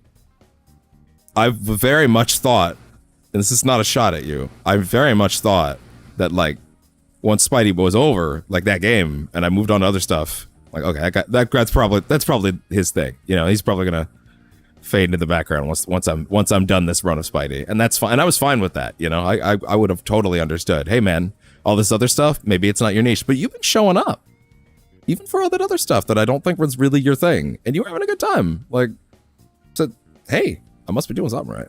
And like that, you see what I mean? Like, and the idea that he put forward, like, no, don't look at a couple viewers. Again, I wasn't looking at it this way, but hey, don't look at like, oh, I only have a few regulars. It's like a bad thing. It's actually like incredibly valuable feedback you can get in real time that will then, hey, 1 becomes 2, becomes 3, becomes 4, becomes 5, and then it's a slow process, and then the snowball gets rolling, and then it takes time, but like experimentation, this shit takes time. Figuring this shit out, what works, discovering the niche, that shit takes time. I get it. I understand. You know? I feel like my niche might be coming into focus a little bit in terms of being overly tenacious about certain challenges, but I also don't know how many people actively want to watch that, but we'll figure it out. Experimentation, learning these things in real time. It's the only way to do it. But yeah, like, and again, that was never a thought in my mind is, oh man, I only have a couple viewers. It's like, no, I was happy to get anybody, right? I was already there, but hearing it phrased as, no, that's so many people would kill for just a few, because just a few is what you need to figure out what's working. If you have even 1 or 2 people, that's enough to figure out what's working. And then when you have those things working well enough, you might get a 3rd and a 4th, and then it might grow, you know, and then it grows, you know. But yeah, in terms of projects right now, fucking Spotify ads again. We'll bring Spotify back when that ad's over. So yeah, Mass Effect is going away. We're not going to be continuing that. We may bring it back someday, but it would be a restart.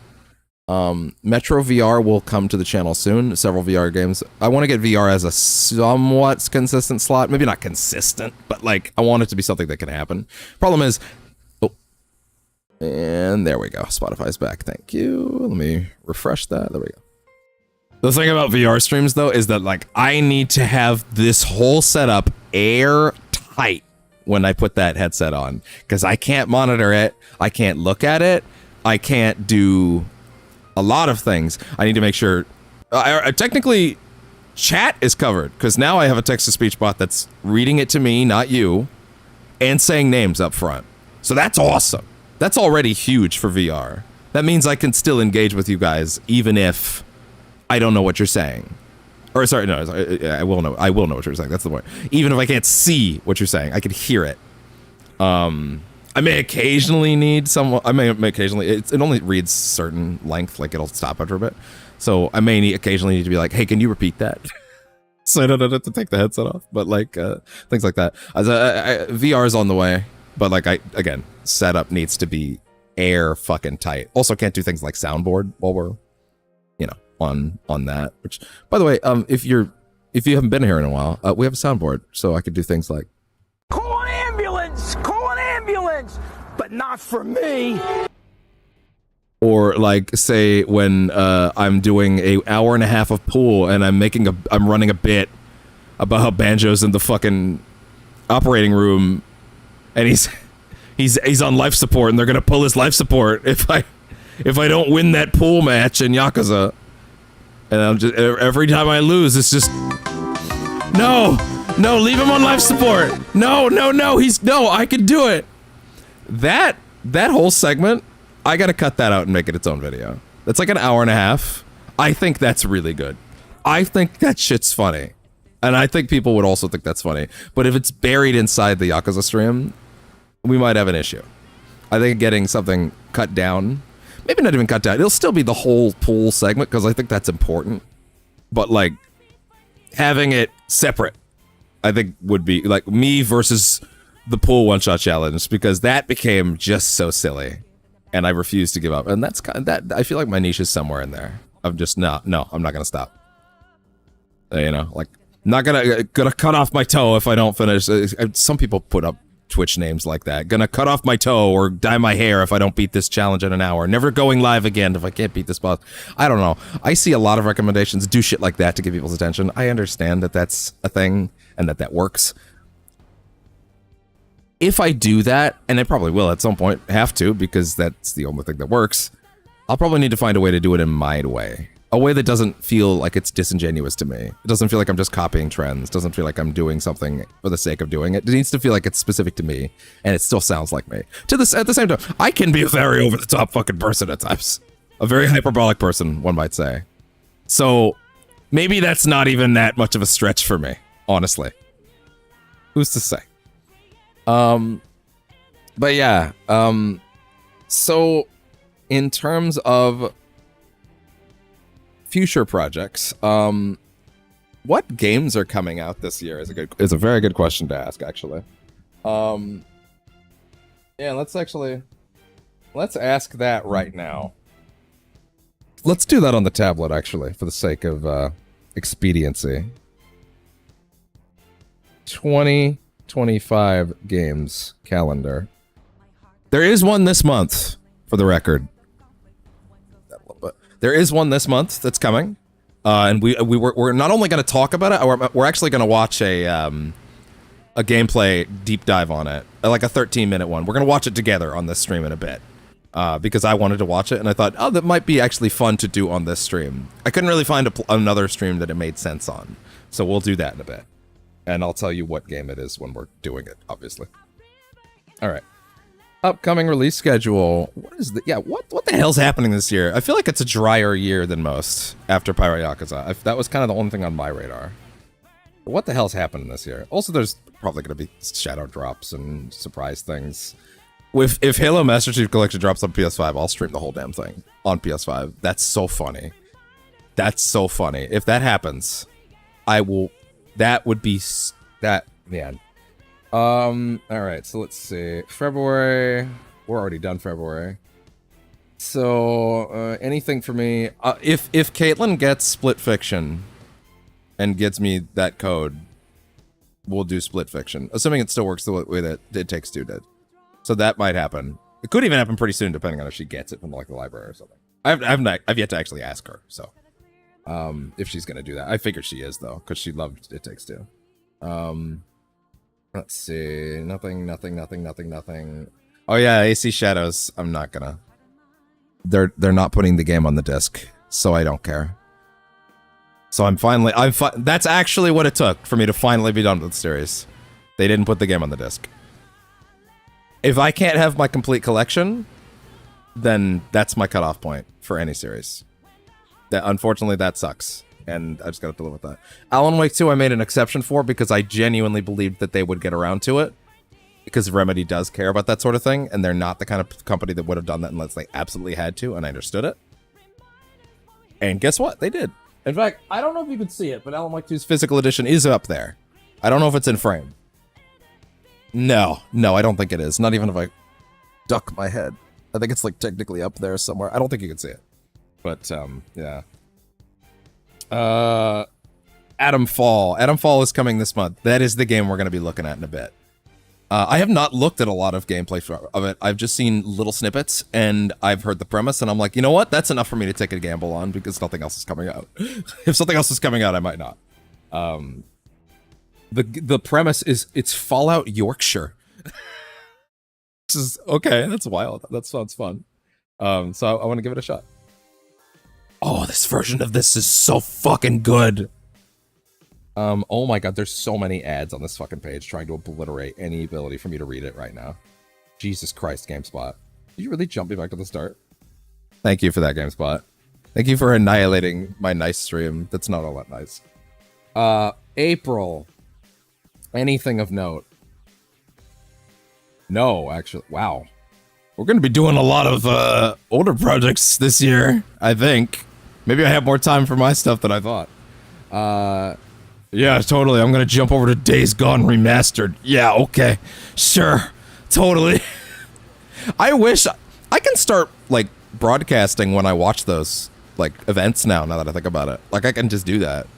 In fact, next time I get one, we'll probably just do that. I'll probably invite some of the guys in and we'll just do that, like that. Let's have some fun. Why not? Claire Obscure Expedition 33. That might be a later in the year pickup, but I'll think about it. That game looks pretty tight. Also, Charlie Cox is the lead. Daredevil. May is dry. Jesus, May's got nothing. Hold on, wait. When was this list last updated? February 28th. Oh, shit, that is actually really recent. Okay, shit. Well, alright. May's dry. This might just be one of those years. Damn. Can you tell that the video game industry has lost a lot of its workforce? And then maybe we're starting to see the ramifications of that? Uh-oh. Oh no, who could have seen this coming when we fired everyone? Oh no, we fired everyone and most of our institutional knowledge is gone. What do you mean no games are coming out? What do you mean it's not done? Yeah, you fired all the best people on the team because you said they were too expensive. And now they work in like a coffee shop or something. Can we get them back? No! We can't get them back. Obviously. Fucking idiots. Yeah, wow. Metal Gear Solid Delta is in August. That's something. I can promise that's gonna happen. To be honest, I still want to do Metal Gear Mondays with Caitlin at some point. Because Caitlin has never seen a Metal Gear in any context, and I just think that would be incredible. For her to experience any of that in real time, I think would be a ton of fun. Hell is wow, yeah, wow, that's very dry. Okay, where's the TBA stuff actually? Maybe the reason that this list seems dry is because we don't have a bunch of dates right now. What do we got? Anything in this list that I notice that I'm like, ooh, if that comes out. Anything at all. So far I've gotten to see and I see nothing. Oh no. Death Stranding 2! Death Stranding 2! Death Stranding 2! Death Stranding 2. Okay. Yeah, of course. In fact, I think Death Stranding 2 is getting its release date tomorrow, according to certain reports at panel tomorrow. Absolutely. I sincerely promise you we'll be doing Death Stranding 2. In fact, we're not just going to do Death Stranding 2, we'll probably do Death Stranding 1 on the way in. You know? Ooh, my YouTube ticker just ticked back up to 0. Which is obviously a lie because I'm looking at it. Break away, come on, let me out, let me out. Sorry, damn it! Don't get singy. Don't get singy. Damn you! Stop that. ADHD. Oh man. Hi, sorry for leaving. That's all right, Spidey Bros. Hey, look, this VOD is gonna be here after. I would strongly recommend going back through it when it's done. I've talked about a lot of stuff, talked about you a little bit, talked a little about viewer stuff, a lot of good stuff for the channel.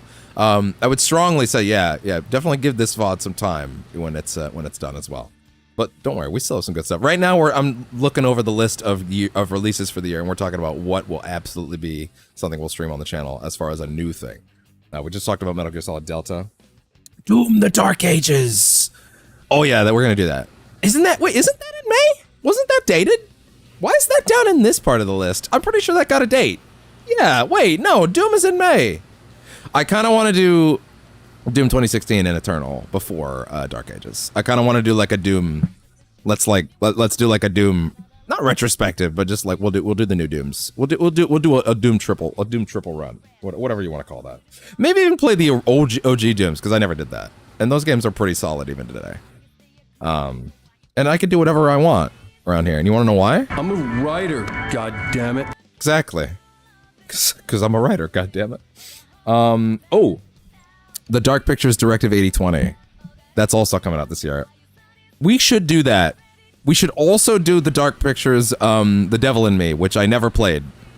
We should also do House of Ashes on camera, because that's the best one. It's so fucking good. I genuinely think it's the best thing that Supermassive ever put out. I said it. Has the best twist, by far. Anything else? Doom the Dark Ages. Nothing. Ghost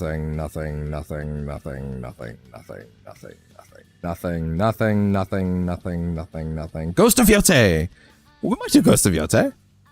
I don't know if I'll do it at launch, but that game will probably be cool. Let's see. Greedfall 2. I never played Greedfall 1, but I do own it. Maybe we do that at some point. Apparently that's really good for like lapsed BioWare fans, is what I always heard. Indiana Jones and the Great Circle. Yes, I can sincerely promise whenever that hits PS5, we're gonna play that. Me and my pals have actually been watching all the indie movies in preparation. Well, I say preparation. I mean, it's out. It's out, but it doesn't hit PS5 until later, so it's not out.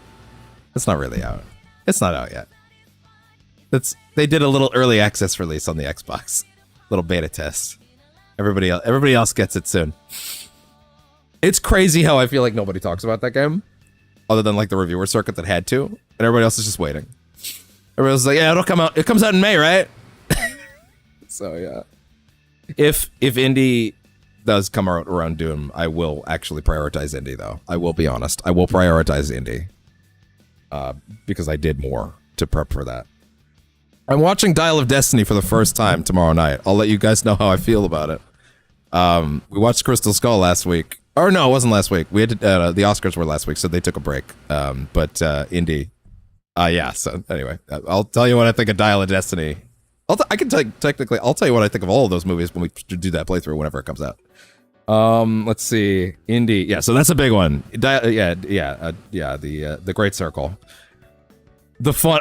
Oh man, I'm totally gonna make the thumbnail for Indiana Jones and the Great Circle a big circle button, like a PlayStation circle button. Oh, that's gonna be really good. Indiana Jones and the Great. And it'll be the red circle button. That's really good. That's fucking funny.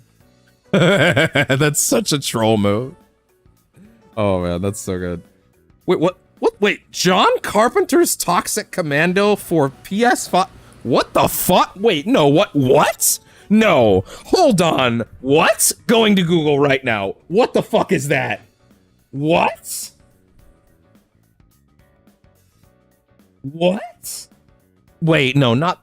Wait, I think I was thinking of the Toxic Avenger. Wait, okay, I still want to know what that is. Toxic Commando. What is that? What is that? John Carpenter's Toxic Commando? What the fuck is that? It's Carpenter. I need to at least look at it. What is this? Hold on, I'm putting this on stream. We're gonna find out together. I typed test in chat earlier because I had to refresh the live chat thing up in the corner of this particular feed, and and I wanted to be sure it was still working. But yeah, that's why I did that. Okay, I'm gonna put it on display capture, OBS, desktop. Okay, all right. Let's see what the fuck this is from stream window.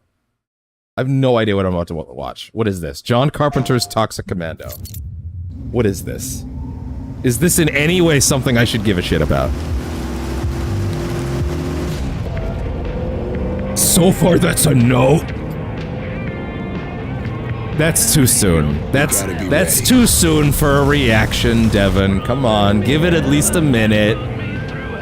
I know, but it's boring military mans already. I need more than that.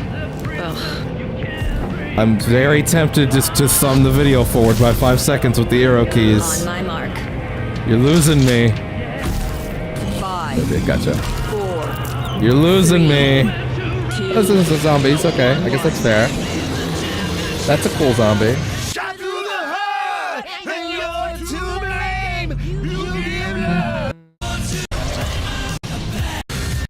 Well, either way, I don't think I should play that song on stream. So. And to be honest, yeah, it lost my attention. I'm gonna be honest. Yeah, no, I got nothing for that. Sorry. My B. Oh, wait, no, sorry, that's not the right one. I wanted this. There we go. Spider Bros. What? BRB again. Anyway, yeah. So that was. Okay, I actually did start remembering that a little bit through it. I remember that was like at the Game Awards or something at some point. Probably like the 2023 ones or something like that. I don't know, something like that. Anyway, let's see. That was not worth my time. I will not be playing Judas because I do not want to give any attention to Ken Levine at this point. Anything else on this list? Metroid Prime 4 is technically coming out. That's true. That is happening. I would prefer to play 2 and 3 first, though. So I'm gonna wait until they port those. Let's see. Even though Nintendo will never discount that game, so I'll just end up getting fucked and never getting to play it. So, because that's how Nintendo would be. Oh shit! Sorry, Spotify. My bad.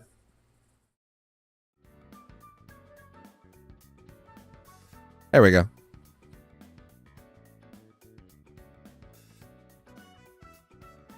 All set.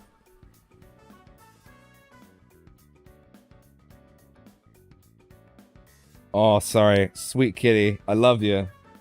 But I unfortunately cannot allow you to be completely not seen.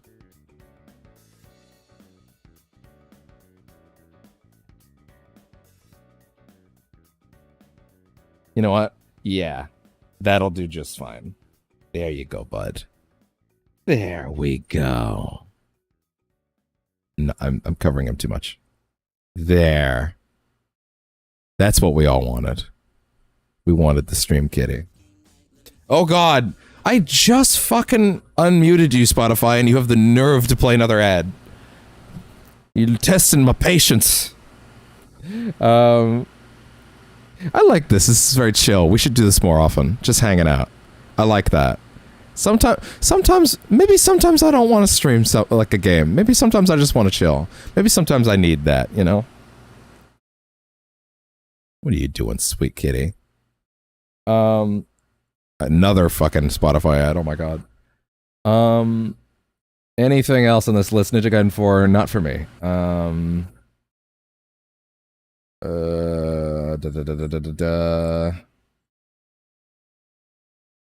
Da-da-da-da-da-da. Da-da-da-da-da-da. Well, yeah, it's a light year, huh?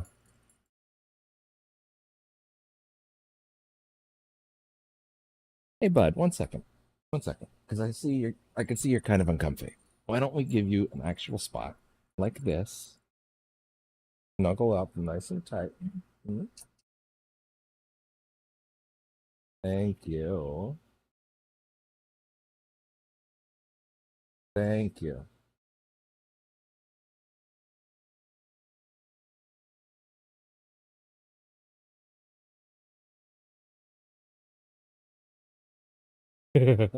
Just lay there, bud. It's okay. Yeah, no, I think that's pretty much it's pretty much it in terms of anything of that for me that's coming out this year. Yeah. Light year unless they announce more shit, I guess. So I think this is going to be a lot of personal projects this year. Shit. Hey man. Video games industry is going to have a light year. It's fine. Yeah, wow. Well, I didn't realize it was quite that dry though. Jesus. There's probably going to be a few things that'll drop over the year that are just like, hey, surprise, here you go. As those tend to be. But yeah, so what I want to do next before we talk about the proper end of the 0% ValueCast and what comes next is, oh shit. Sorry, my bad. I just realized that Spotify has been back for a bit. Spotify just played like a minute and a half of music, and I forgot to put the sound back on. My bad. Stupid Spotify ads. Anyway, as I was saying, oh hey, you know, real quick, let me just see something real quick. Refresh. There we go. Excellent. Wait. Pause and mute the source. Oh, okay, interesting. There we go. Wait, do I need to log in to Twitch on this thing? No, I don't. Okay, there we go. Good, good, good, good, good. Okay, excellent. Wait, what fidelity is this streaming at? Oh, it's 1080p. That's fine. Oh no, wait, sorry, that's Twitch. It should be that. Wait, then that's a better question. What is the YouTube stream streaming out at? That's actually not a bad question. What is it streaming out at? Because it's not doing anything with the capture card. We are still at 1440p. That's too many pixels for my face, but hey. So anyway, there you go. I still want you to be visible. That's all. That's all I ask. That's all I ask. Yeah, so now I would like to go watch some footage of Atomfall, which will be the other game that I plan the game that I plan on playing this month when it drops. I believe it's at the end of the month. Atomfall gameplay preview. And we're gonna watch this together because I have not looked at an extended gameplay preview of this game from anywhere. I haven't looked too heavily at Atomfall in general. And I would like to. I want to know what I'm getting into, you know? I want to take a look at it. And I've mostly been looking at Atomfall as like vibes based for a bit, right? In the sense that I've just been like, hey, that looks kind of neat, right? But I haven't looked too deep at it, you know? So this will be, the Atomfall new extended gameplay showcase developer spotlight is what we're going to be looking at. I've not watched this already. I'll be looking at it with you for the first time. I think that there'll be some fun stuff with that. I think we could do some neat stuff that way. Let me just do one extra thing while I can, though, which is while we're in desktop display, I want to pop up my camera video capture device. I want to put it like up here-ish. And maybe I'll make it like this, I guess. How about that? And then how does that look as far as Twitch goes? Let me see. Yeah, that's all right. I can dig that. That's fun. In terms of position for the video feed. I might have to tweak that a bit, but yeah, I think that'll be all right. Might even make it a bit smaller, but yeah. Listen, Facecam is not coming to the channel just yet. We're gonna have a real camera for it. This is literally just my phone, but you know, after that. Okay. All right, so this is Atomfall new extended gameplay showcase. This may, I have no, maybe they'll be like, in our last showcase we showed, and I'll be like, oh man, I didn't watch that. But we'll pick it up as we go. So yeah, this is the next game we're gonna play on the channel. As far as it's not out yet, right? This game is not out yet, but at the end of the month it's coming out. It's been on my radar enough to keep tabs on it, but this will technically be the first time I've seen like full extended gameplay of it. So I'm looking forward to learning things about it that I probably didn't know. This will be my like wild card pick of the year of like, oh, this is like a new original thing that I want to give a chance to, right? I don't get to do that as much anymore with my current income, but hey, let's give it a shot. Here we go. Rated M for mature. Hi, I'm Ben Fisher, head. Should I consider putting this up on my TV and syncing the audio just so I can see it on a bigger screen? Should I do that?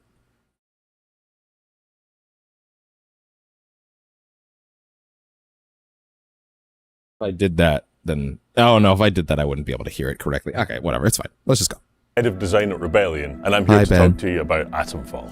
Yeah? Oh, that's a cool robot.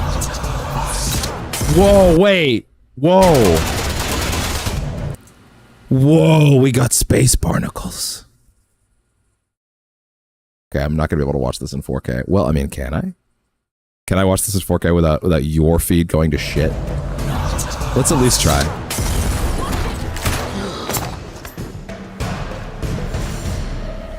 This is actually still pretty solid. Okay, fair enough.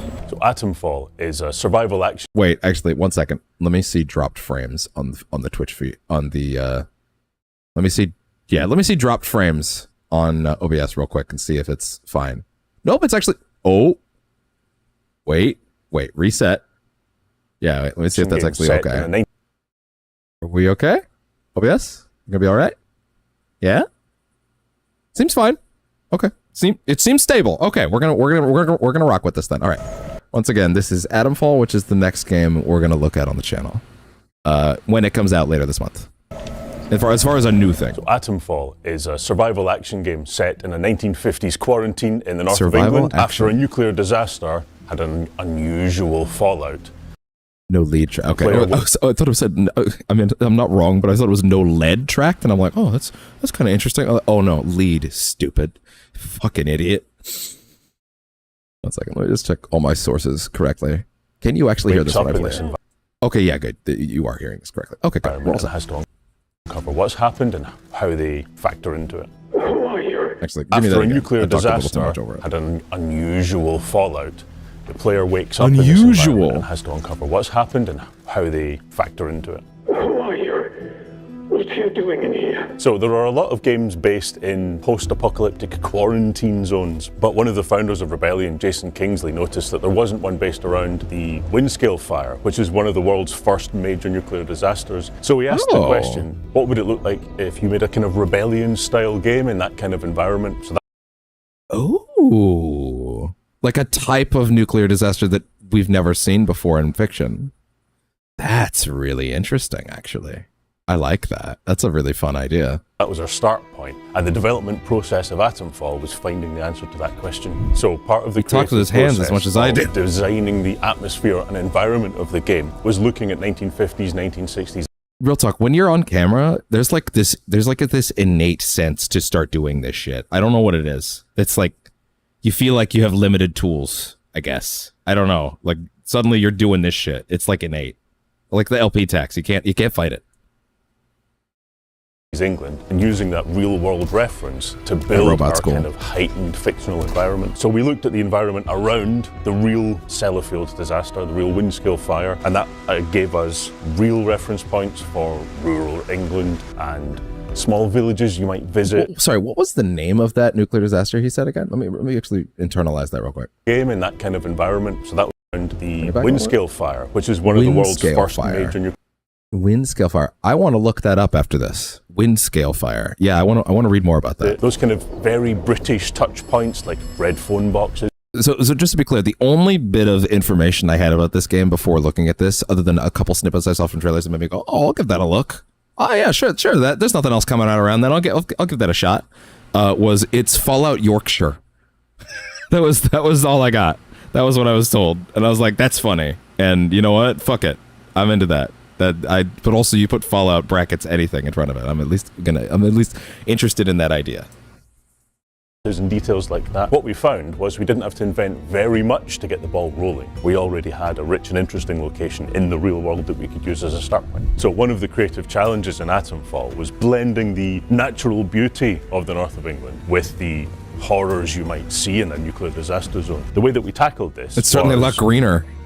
We considered the way that people would really try and deal with that sort of situation in a very kind of English way, very 50s, 60s English way. A kind of keep calm and carry on, stiff upper lip. These people have just come out of World War II and they know how to survive in difficult circumstances. So that was our start point, is treating these survivors like real people in a real situation. The next stage, do we have a dialogue system at all? That setup and adding layers and details that gave it a kind of atmosphere you might expect of 1950s, 1960s British speculative fiction. There's a great history of things like Doctor Who or the Quatermass Experiment, very early sci-fi and fantasy before those genres had established themselves. So we could look at the elements that made up this kind of storytelling style and use them to heighten the environment the game was in.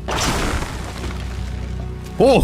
What this means is that people are trying to live a normal life and trying to survive in their normal village, but that normal village has been occupied by a military force that's there to try and keep the peace. And when you push into those dark and mysterious locations... I'm not gonna lie, for a half a second I was like, wait, why do we cut to Skyrim footage? Oh wait, there's a flashlight. Like, the color palette. ...that explain how this disaster happened. That's where the horror comes out. That's where these darker elements emerge. I think this guy might be trespassing. Ow! Damn! So this means that the gameplay tone of the game, pushing into darkness and uncovering uncomfortable mysteries, reflects the visual style of the game. So we just made sure that we aligned these two and used them to build on top of each other. Looking like some good feeling guns. So early in the development of Atomfall, some of the team went to the north of England to... By the way, this is Rebellion Studios. This is the guys that make the Sniper Elite games, if you're not familiar. So they're good. Like, they make good shit. Good, quiet, under the surface, consistent shit. Well, I guess the last thing you would ever maybe call Sniper Elite quiet. Well, no, I guess if you're doing your job right in that game, you're being quiet, huh? You're being quiet until you're not. You're being very quiet until you're not. To look at the sort of areas that are very similar to the locations around the Windscale plant itself, you know, the wider surrounding area. It almost took me a second to realize I was looking at real photos for a second. That we wanted to tell. One of the things that we found quite interesting and surprising is that there are members of the team that are from the UK and members that aren't. There are special details in the environment that we're very, very used to because we grew up here. And it was really helpful to have people from other parts of the world to point out, no, this is weird and special and you don't get this anywhere else. That gave us an inspiration to then really drill into our kind of built-in cultural knowledge of what feels authentic and realistic in that kind of location. So you've got negative. Pubs that feel like real old-fashioned pubs that were once a converted farmhouse, and they're always placed near the church because that's always what happened, and they were always uphill because that kept the rain away. And part of the creative process was kind of drilling down into this knowledge that we almost didn't know we had. Now, I will say, if the reviews all come in and the game's like highly panned, then I guess I'll be a little less inclined to give it a shot. But like, I mean, I'm inclined to give it a shot. Hey, look, I played Atomic Heart. That game was fine. I didn't hate it. I didn't hate it, but it wasn't great. It was not great. Also, it didn't really have an ending, but apparently DLC fixed that. I'm not sure.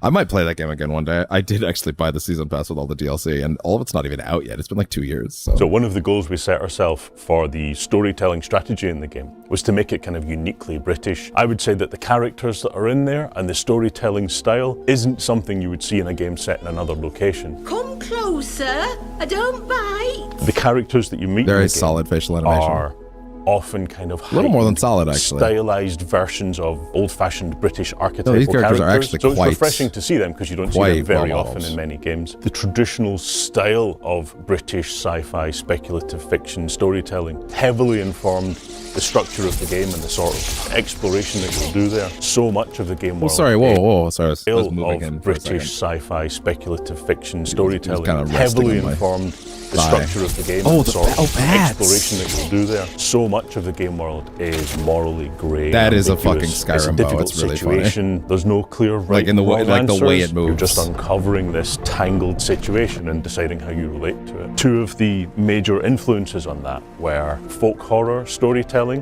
which is often based around the idea of a conflict between tradition and modernity, of folk religion against organised religion, and these kind of clashes. In the meantime, be wary of this place. Captain Do Grant not be tempted Sims. to engage with any of the pagan sentiments some of the locals may try to foist on you. And then the other major influence on the Don't get storytelling foisted, was bro. Cold War fiction, which does Don't the same foist sort me, of bro. thing, but on a cultural level between Don't foist me, bro. It's fucking funny. Don't foist me, bro.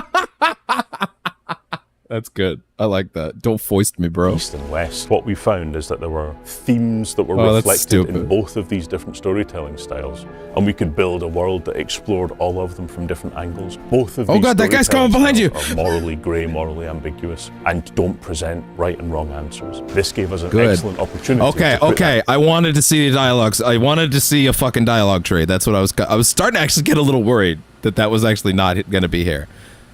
And they're actually very direct about which of these options is which. Are you a voiced character in this, or is this like an Outer Worlds, like a New Vegas? Are we all text? That's the only reason I question is because that's a relatively small tree. That's only 3 options, right? So questioning. Outside what? Oh God, am I gonna have to put on like if it's unvoiced, am I gonna end up doing like a shitty British accent for this one? Well, Metaphor certainly gave me a lot of fucking practice with that, didn't it? That fucking playthrough was a hoot for that shit. But I had a much worse mic back then. Hey, all right. It feels almost like 6 months have passed. 6 months have passed since Metaphor. No, the passage of time. No. I was in a bunker. One of the scientists woke me up. I'm just doing like a shitty Orlando Bloom right now. So you ask a lot of questions. in the player's hands to let the player choose what they think is the right answer. You're right. Okay, You it's not deserve voiced. to be left alone, just the same So as maybe there me. will be situations So with more we options. used the storytelling style of British literature to help us build this game world. That allowed us to look very directly at points of reference from earlier British culture. So we're talking like The Wicker Man. Oh wow! I was about to say early Wicker Doctor Man. Who. Things like The Prisoner, lots of different kinds of folk horror as well, because the early folk horror all had a kind of very British influence to it, you could argue. So not only could we use this as the bedrock for our storytelling, Hashtag humble but brag also it was great on that one. inspiration for Easter eggs throughout the game environment. We tried to make sure that those were placed in locations that wouldn't distract the player from their investigation, but would catch their eye and, I'll be and on- maybe I- make I'll be them on the laugh stand- when they see okay, them. So one of the it's first things fine. the player will see as they start the game is a ringing phone box. Well, I recognize as they make that. their way across the I environment. mean- they can choose to answer it, or they can ignore it I entirely. assume that's This got to be a sets up Doctor Who air of reference sitting there, mystery right? That's what they're of hinting at. Tension that the player doesn't know who the voice is. I wouldn't one, know but it much gives them a about Doctor clue. Who It gives them a references, to be lead fair, that helps them but, explore yeah. the world and understand. Oh, there's going to be a how lot it of fits jokes that go together. over my head in this game, but oh well. This land looks safe. This land is not safe. This Good to moment know. was inspired by an anecdote by Jason Kingsley, one of the founders of Rebellion. He was out hiking somewhere and walked past a red phone box and it started ringing, and he stopped and thought, why is that phone box ringing? He didn't answer it. It's probably just as well because a mysterious handler might have sent him on a quest. We took that moment and thought this could be a very interesting way for the player to feel observed, to make them feel like they're part of a bigger picture they don't fully understand. This land may kill you. So the ringing phone box is the first example of how the player will explore the game world and understand what to do. They find a lead, they're not told what to do, they're just told information about the game world. They could completely ignore it if they want. They could answer it and track that lead and then try and follow what it understands in the world. I'm Go and ask very other impressed right characters now, by the about way. it, that sort of Like, thing. Of all this the is characters that you definitely meet get- in the this is game definitely world, getting me. they're all entirely optional, and it's up to you if you trust them. if you Whoa, listen to wait, what give me that again?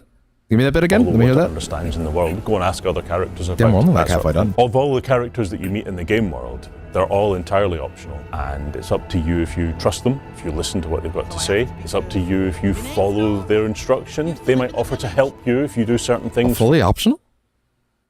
Let me hear that again. World. Go and ask other characters about it, that sort of thing. Of all the characters that you meet in the game world, they're all entirely optional, and it's up to you if you trust them, if you listen to what they've got to say. Wait, no, sorry. Who in this context? I think I So missed the that ringing part. phone box is the first example of how the player will explore the game world and understand. Yeah, what's the specific thing They that's find optional? a lead, they're not told what to do, they're just told information about the game world. They can completely ignore it if they want. They could answer it and track that lead and then try and follow what it understands in the world. Leads. Go and ask other characters about it, that sort of thing. Of all the characters that you meet in the game world, they're all entirely optional, and it's up to you if you trust them, if you listen to what they've got to say. It's up to you if you follow their instructions. They might offer to help you. Oh, I was taking it too literally. That's where I was getting tripped up. No, he's literally saying all the characters are optional. There's no way. No, surely no. What? Really? No. I must be misunderstanding that. Right? like, no way. That's crazy. That you can't do that. That's what? No, you gotta have required characters. Okay. You if you do certain things for them, and it's all left entirely up to the player. We avoided having a quest system because for the game that we were making, that felt quite leading. And over time we discovered this new mechanic where all of the information in the game world is interconnected as the player uncovers it. She's usually camped just north of here. And they have to decide for themselves what's true and not true. To the extent that the player can kill any character in the game and still find a conclusion, find an exit. In fact, there are some routes through the game that will require you to kill a certain character. We're cooking with gas today. I see. Oh, right. Oh, shit. Okay. Oh, wow. Okay. Expectations just shot way up. Okay. No. We are actually dealing with a go anywhere, no quest system, no quest markers. Just figure this shit out. Pay attention. Oh, God. I'm fucked with my ADHD. Figure it out. Pay attention. Followed by, of course, you could shoot anybody you want, and there will be certain routes that require you to shoot someone that may be relevant to something else. It's gonna attack my brain, but hey, we'll try to do as many quests as we can before we end up popping anybody. To progress. The player's identity is the same sort of thing. You wake up in this quarantine zone. You don't have a specified age, race, or gender. You don't have a character that you can see in the game world, and nobody knows you. And there are characters very early on that pose the question to the player. Ask yourself if that is the sort of person you are. It's up to you to decide what sort of person you want to be. As you make your way through the game world, there are people who might trust you because you're somebody new. They might be suspicious of you because you're somebody new. But that means that you're in a situation. Hi, I know I just woke up, but can you turn around? Why? Just turn around. Okay. Okay. I'm just gonna turn. Okay. I'm sitting here in my yellow suit, turned around. Bam! Oh no! How could I have fallen for this? To kind of destabilize the world that what you're a fool in. You I operate was! like a detective in that you push your face in places that's unwelcome and you uncover mysteries, understand the world as a result, but maybe make things sometimes better, sometimes worse by doing so. Somebody kill the bastard! And there are clues in the game of who you could be, but we make it intentionally ambiguous, so it's up to the player to decide what they think is right. So part of our planning and creative process was to look at other apocalyptic survival action games and decide what seemed like a good fit for Atomfall. What we decided to do to approach it in quite a unique way was to look at it through the lens of being specifically British-style gameplay, British-style storytelling. I'm not bored. But I just didn't sleep last night, into the things that or the night Rebellion before. specializes I in. should sleep at some point. Sorry, I didn't catch that last thing he said. Sleep is important. What we decided to do to approach it in quite a unique way was to look at it through the lens of being specifically British-style gameplay, British-style storytelling, but also leading into the things that Rebellion specializes in. Okay.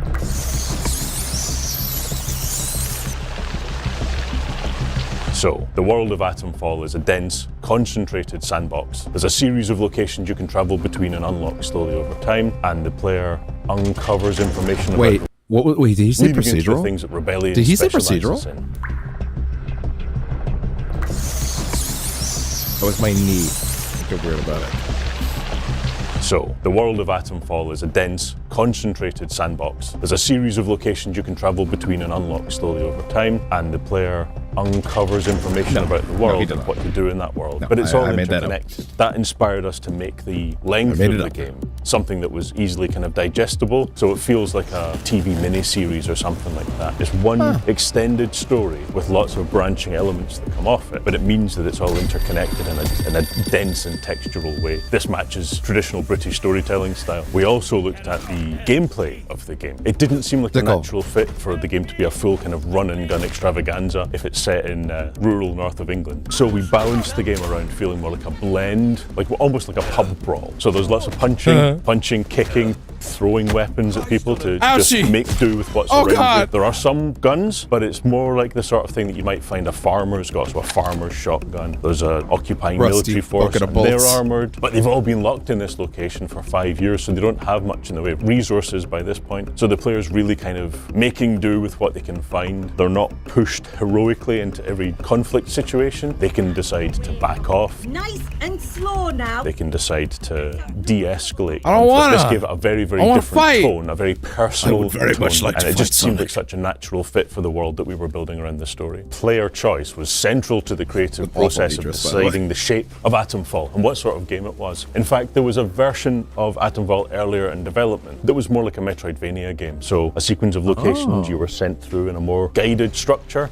You gradually unfurled this game world, and by the end you would have a broad understanding of what happened. It felt too guided, it felt like the other characters were having the adventure and that you were kind of picking up the pieces after the fact. So we took a good look at the game and we opened all the doors. We made it as non-linear as possible. The player can go anywhere in the game world right from the start. Some places are much more dangerous than others, but if the player's observant and they choose their Whoopsie, we accidentally made a bad game. What if we just tore all the hinges on the doors off? Oh, it's a good game now, who knew? We just threw all the windows out the window, and now everyone could just climb through them, and now it's good. Who knew? That's all it took. Game development. They might survive. They might uncover something. It doesn't make sense sometimes. The game world. The other major influence in making this game open sandbox structure was making every character optional to interact with. Stay safe out there. Is that a ghoul? So there are many different interpretations of what's happened. Or does he just have a fucking sunburn? Interpretations of how to escape, how to resolve the situation. There's no main answer. There's no good and bad ending. There's just lots of complex murkiness, and it's up to the player which route they take. This also extends to the strategy that the player deploys as they're making their way through the game. There's lots of slightly randomized loot for the player to uncover. Enemy placements are long wandering paths, but also slightly randomized. So it's not that you can learn a perfect strategy and play through the game in one go. You really have to observe, you really have to engage with the situation you find yourself in, and then do the best you can. You'll never be working with perfect knowledge, but that's part of the fun and part of the texture of the game. So the story in Atomfall is structured like an interconnected web of situations, not one guided path. As a result of this, there are many different ways that the story can unfold, and then it's up to the player which way it resolves. They can make choices that make one character live or die. You're not going to try and kill me, are you? They can find different exits from this quarantine situation they find themselves in, and they'll have to play make character like, choices I don't know, on who to trust, who to is someone betray, asking, and what resources they want to find as they explore through this game world. It means that no two playthroughs are alike. I ain't being paid for it right now. Even people in the team who understand how it's structured are playing in very, very different styles. So on a first playthrough of Atomfall, we want players to feel like they are the star of a dense, concentrated story. They've uncovered a mystery and then resolved it one way or another. But the player can't see everything in one playthrough. They'll make choices that, you know, when they open one door, they close another. And as the game progresses, there will be routes that just aren't available to them based on choices they've made earlier. So I'd really hope that players play through again and get a very different experience and a different story, but still one that feels like they are the hero. Okay. If I had to survive the Atomfall apocalypse with one item from the game, I would choose the metal detector. The reason I would choose that is it lets you uncover resources that are hidden under the ground. So you might find a lunchbox cache which is full of loot, food, full of Rose's fucking fan fiction, or a lead that helps you understand where to go in the world. Another Alex Casey lunchbox. Because that would let you find anything that you want. We've also got characters that you can barter with to trade items. If they've got something that's more valuable than what you've got, you can give them what you've got. Nice trading with you. So metal detector's where I would start. If I had to choose a character from Atomfall to have a cup of tea or a pint with, it's a difficult question because they're all a little bit likable, a little bit unlikable, and you've got to decide, like, you know, who's the friendliest. I would probably go for Nat. You maybe meet him very early on. He's a chatterbox, he's very friendly. How do? Where did you come from then? He has been kicked out of the village, so he probably wouldn't be allowed in the pub, so I'd have to find a quiet hut somewhere to have a cup of tea. We hope you enjoy the world of Atomfall as much as we've enjoyed creating it. We can't wait for you to visit. Game launches March 27th. 27th? Okay. Yeah. That was more than enough to impress me. That was great. Wow. Let me get back to the main. There we go. All right. So, yeah, that was really good. Wow, I'm very impressed by that. Again, like I said before, I was interested. Oh, let me put some music back on, actually. There we go. I was very interested already, right, in getting a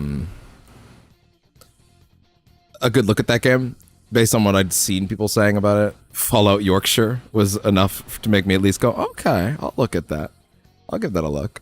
But yeah, I gotta say, that was deeply impressive. Even more so than I expected. I'm very pumped for that now. Okay. That has now gone from a curiosity to all right, no, that's highly anticipated for me. End of the month, we'll give that a look. Hopefully a whole run. I hope. Hopefully it doesn't bore me or it doesn't not work in practice, any of that stuff. I have a lot of faith in that team. That team's pretty good. Man, I'm gonna end up looping like a broken record, but yeah, I'm pretty happy with that right now. Okay, well, so let me think. As far as the channel goes and all the things that we needed to say today, yeah, we talked about what we're doing in the future. I will say as of now, yeah, like Metro VR, that's on the list. I kind of want to do those earlier Stalker games, but I'm kind of waiting for them to do a patch for that on modern platforms, so we'll see. We have... I'll announce those two games I teased last night. So we will be doing... we're going to be taking a look at, well, a revisit, really, because I haven't done it on stream, but I have not played it in a long time. Good 3 or 4 years. Oxenfree. And then we're going to be looking at Oxenfree 2, which I have not seen any of. I have not touched it. I liked Oxenfree a lot when I did touch it, but it was a fair while ago. It was out for a long time before I finally touched it, but like it was, still a cool game. And I want to give Oxenfree 2 a shot, and it was on sale a few months ago, so we're gonna give that a look at some point relatively soon. Those are short games. I would call Oxenfree 1 like a semi-blind because I've mostly forgotten it, but then 2 would be like a fully blind thing. Yeah. And then yeah, obviously Kingdom Hearts 2 Final Mix Critical Mode gonna start soon.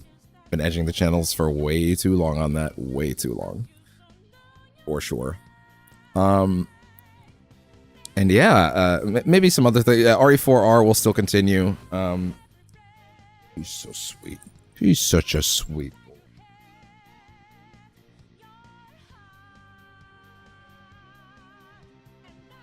He's the best. Yeah. As far as that goes, yeah, I think we've hit all the notes we needed to, with the exception of the big one. Like I said at the start and throughout, the 0% ValueCast was a thing I started when I was doing this as a hobby, and I never expected or needed anybody to watch. Now it's a job, and we're doing it for real. Also, again, don't get used to Facecam. Like, it's gonna come back when we get, the actual Facecam properly here, but this is just my phone right now. And this is just for these streams, these, like, let's hang out streams kind of thing, and I wish I should be more open to doing, to be honest. But yeah. And honestly, I think I will be. I will mention, Kermit did pop my brain about, like, doing some Fallout stuff. And yeah, I do think I'm kind of in that place at some point. But also, like, Metro is also in that sphere. Not really, I guess. It's not really the same thing. But, like, you can tell where my brain's at in terms of post-apocalyptic stuff, I guess. It's always there, I guess. You know, I have ideas. Baldur's Gate 3 will also start. The big Dark Urge run will start when it'll be my second run of the game, but the first one since launch. And I did Act 1 as Dirge. Not the first time. I finished the game the first time. I snorted in a month. I think that's more than a lot of people could seem to have done with that game, it seems like. But yeah, when patch 8 drops and then the mods all stabilize, then we will start Baldur's Gate 3. That'll be big, long, but it'll also be we'll take breaks when we do finish arcs, is how we're going to roll that. I'm going to do a session 0 where we just talk about what it's going to be, like the playthrough, what like mods that are going to be installed, the rules I'm going to be going with, because it's not going to be everything people expect. So I want to have that stuff in a place that people can go look at, and I'll walk through, here's all the things we're doing, here's what mods are installed, things like that. It'll be the PS5 version, because stability, and the work PC has to do all the streaming, but you know, stuff like that. That game rules. That game rules so much. Yeah, the Mass Effect playthrough for now is over. We'll maybe circle back around to it someday and start it over now that we have the real recording set up. But yeah, with all that said, as far as I'm aware, there's one more thing we have to do because we're done. When I say we're done. You heard the man. At least I hope you did. All right, well, it is time for the reveal. So I spent a while, not even a while, no, honestly, that's the thing, is once I knew it was time to retire the 0% ValueCast brand for something a little more consistent and like less emblematic of a different era of my life, right? Before the real recording setup and stuff, before, you know, ARM, learning what a shock mount is, that sort of thing. Which, by the way, shock mounts are great. Figuring out RTX noise, all that nonsense. And look, every day there's a new upgrade to the channel. I try, that's my commitment, is every day I want to have one big improvement. But yeah, and so far it's been working. This morning I did Spotify, technically. I got that rigged up in here. Although, of course, we're only going to be doing certain video game music that's chill, because obviously that's all we could really do. And even then, who knows? But yeah, I was out at the theater for Captain America, I think, last month. And I was just out and I was thinking, what would a good name be? If I was going to rebrand, should I rebrand? Would that be a good idea? And I was sitting there, not in the movie. It was right before it started. I was in the bathroom, and it was internal, and I was just like, what would it be? And I thought, wait, no, that's got to be taken. Surely that's taken. That's too solid of like a. It's a good name, and it's like the kind of thing that I can say, well, that feels like a progression from one thing to another, like a natural path, you know. And I looked, and I couldn't find anybody else using that name, and I'm like, but it's so obvious. Come on, surely no, couldn't find anybody using that.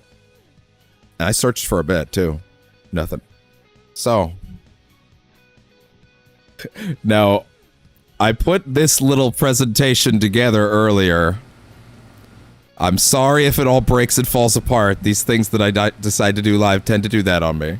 We're learning in real time, but I am of the mind that I think this will be okay. That being said, let me get the correct track for this. How do I actually do that right now? Can I please just scroll through this list? Okay, there we go. Okay. Where would it be? Where would it be? Huh. Wait, I know it's in here, because it was playing earlier. Uh-oh. Oh no, where is it? Oh god, where is it in this playlist? Ah, no, this is so awkward. I thought it would just be fine. Okay, well, you gotta be quiet for a minute. Oh no, this is very awkward, actually. Is this playlist maybe bigger than I think it is? Huh. Okay, well, I think I know another way to find it. Let's see. Yeah, okay. Yeah, this'll work. Let's see. Yeah, there it is. Okay. Well, if one thing was going to transition into another thing, you would have to ask yourself, what does it look like when you have a relatively simple, silly title that I came up with the help of friends many years ago? How do you transition something that has no value into something that could? How do I go from something that had none intent by design to something that I hope can? And I mean, like, you gotta sit there and ask yourself, what does it even mean to have no value? What does that mean? Presumably, it means you're not paying attention, you're not trying to do things seriously, you're trying to a certain extent, but really, not really. 0% value. I mean, that's a lot. That's a lot of no value, isn't it? 0% really isn't a lot. In fact, one might say it's rather low. So you got to ask yourself, what do you do with 0? How do you find value in what once was 0? What percentage do you need to get to have value? Maybe we should be asking ourselves a better question. How, as I raise the music slightly, where do we go from value? What is our percentage? What's our chance of succeeding at a very difficult fucking thing to do on the internet, which is stand out and be engaging and interesting in any way and be someone that anybody gives enough of a shit enough to pay attention to? The percentage chance of that is very tiny. It's very hard to get in. It's a very hard space. I would in general say anyone's percentage chance is fucking low, right? Like, it's not easy to break into this shit. And it's gonna take a while even before I can even say anything that I'm doing qualifies as having broken in. It's a thing you gotta wake up every day and just commit to and do, and it's just kind of how it is.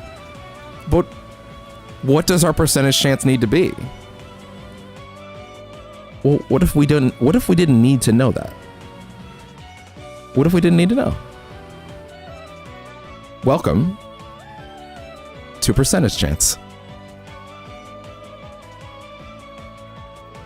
The new show is Percentage Chance. Is it going to look any different from the old show? Well, as far as being different from how Yakuza just went, no. But as far as being different from everything that came before those last two playthroughs, where we were setting everything up, and we're still a little bit in the setup phase, to be clear. You son of a... You fucking ads. You had to pick then? God damn it. Anyway. Yeah. I thought long and hard about this, and I thought... percentage chance. That's pretty good. Because not only is it a solid evolution of 0% value cast, it also doesn't have cast in it, which I think was also confusing people, but also I didn't care, right? The thing about 0% value cast was always that it didn't need to be something that had value, you know? It was something that just existed. It would just exist. And that was okay, you know? And I was okay with it just existing, you know? It didn't need to be something super special, but I think now if I want this to be the job, then we need to go farther. We need to give a shit. We need to care. And caring doesn't always get you where you want to go. Caring just means you're trying your hardest, but just because you care to do something doesn't mean people will care to see it, right? Meaning the percentage chance of succeeding is stacked against me. Inherently, by default, with very little leeway. The chances of getting somewhere with this, they're not high. But isn't that a good reason to try? To try and prove something wrong? Or to just prove something right to myself? To care, to give a shit, to do something with my time, to do something with my life, to try to put all of this back out there, to try to make something out of it. What I could easily just do less of and seemingly get by. Isn't that crazy? What if I want to do more? What if I feel like I have a responsibility to do more? To myself. And to those around me. And to those around me. I don't know. It might be hard to explain because I can't reveal certain things about my like private life. But like, for me, I think the appeal here is not knowing what my percentage chance of success is the appeal of the title. This will be what it is from now on. Percentage chance. You will say the word percentage, by the way. I won't, but it'll always be written this way. Also, it's less characters to use than than 0% VALUECAST, which is too many. It's too many letters. It's too many letters. So yeah. Oh, yes. Yes, please play this right now. That's so good. This is actually perfect. I didn't even do that on purpose. I have a deep love for this title. I think it's representative of a new beginning. I think it's representative of not knowing, of the unknown, of not knowing where this can or won't or will go. I think there's something appealing about that. Even if this crashes and burns and fails, that's okay. Because there is a percentage chance of failure. I just don't know what it is. There's also a percentage chance of success. I don't know what it is. There's no number in front or back behind that percentage because I don't know. That's the appeal. So if percentage chance goes somewhere, that's awesome. If it doesn't, then hey, I can look at that and say, hey man, that's what the title was all about. It's a risk. It's a percentage chance. And I don't know what that percentage is. And like, I don't know. I'm excited. And I love this new direction we're heading in.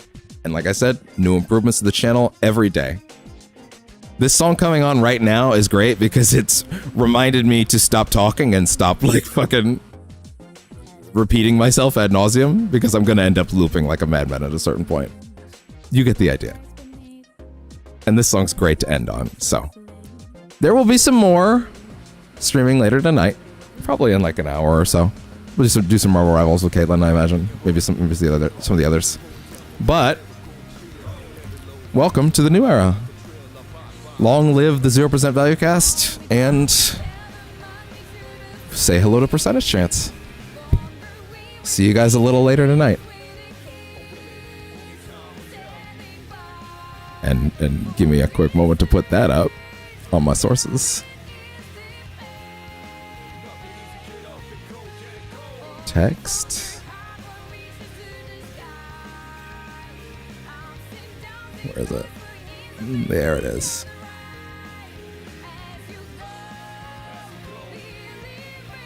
Where is it? Is that the one? No, it's not. Damn it, what is the source name? Fuck! That's funny. What's the name of it? What did I call it? Oh, I called it that. I see. The one part of this process I forgot. Thank God the song's long. We learn in real time.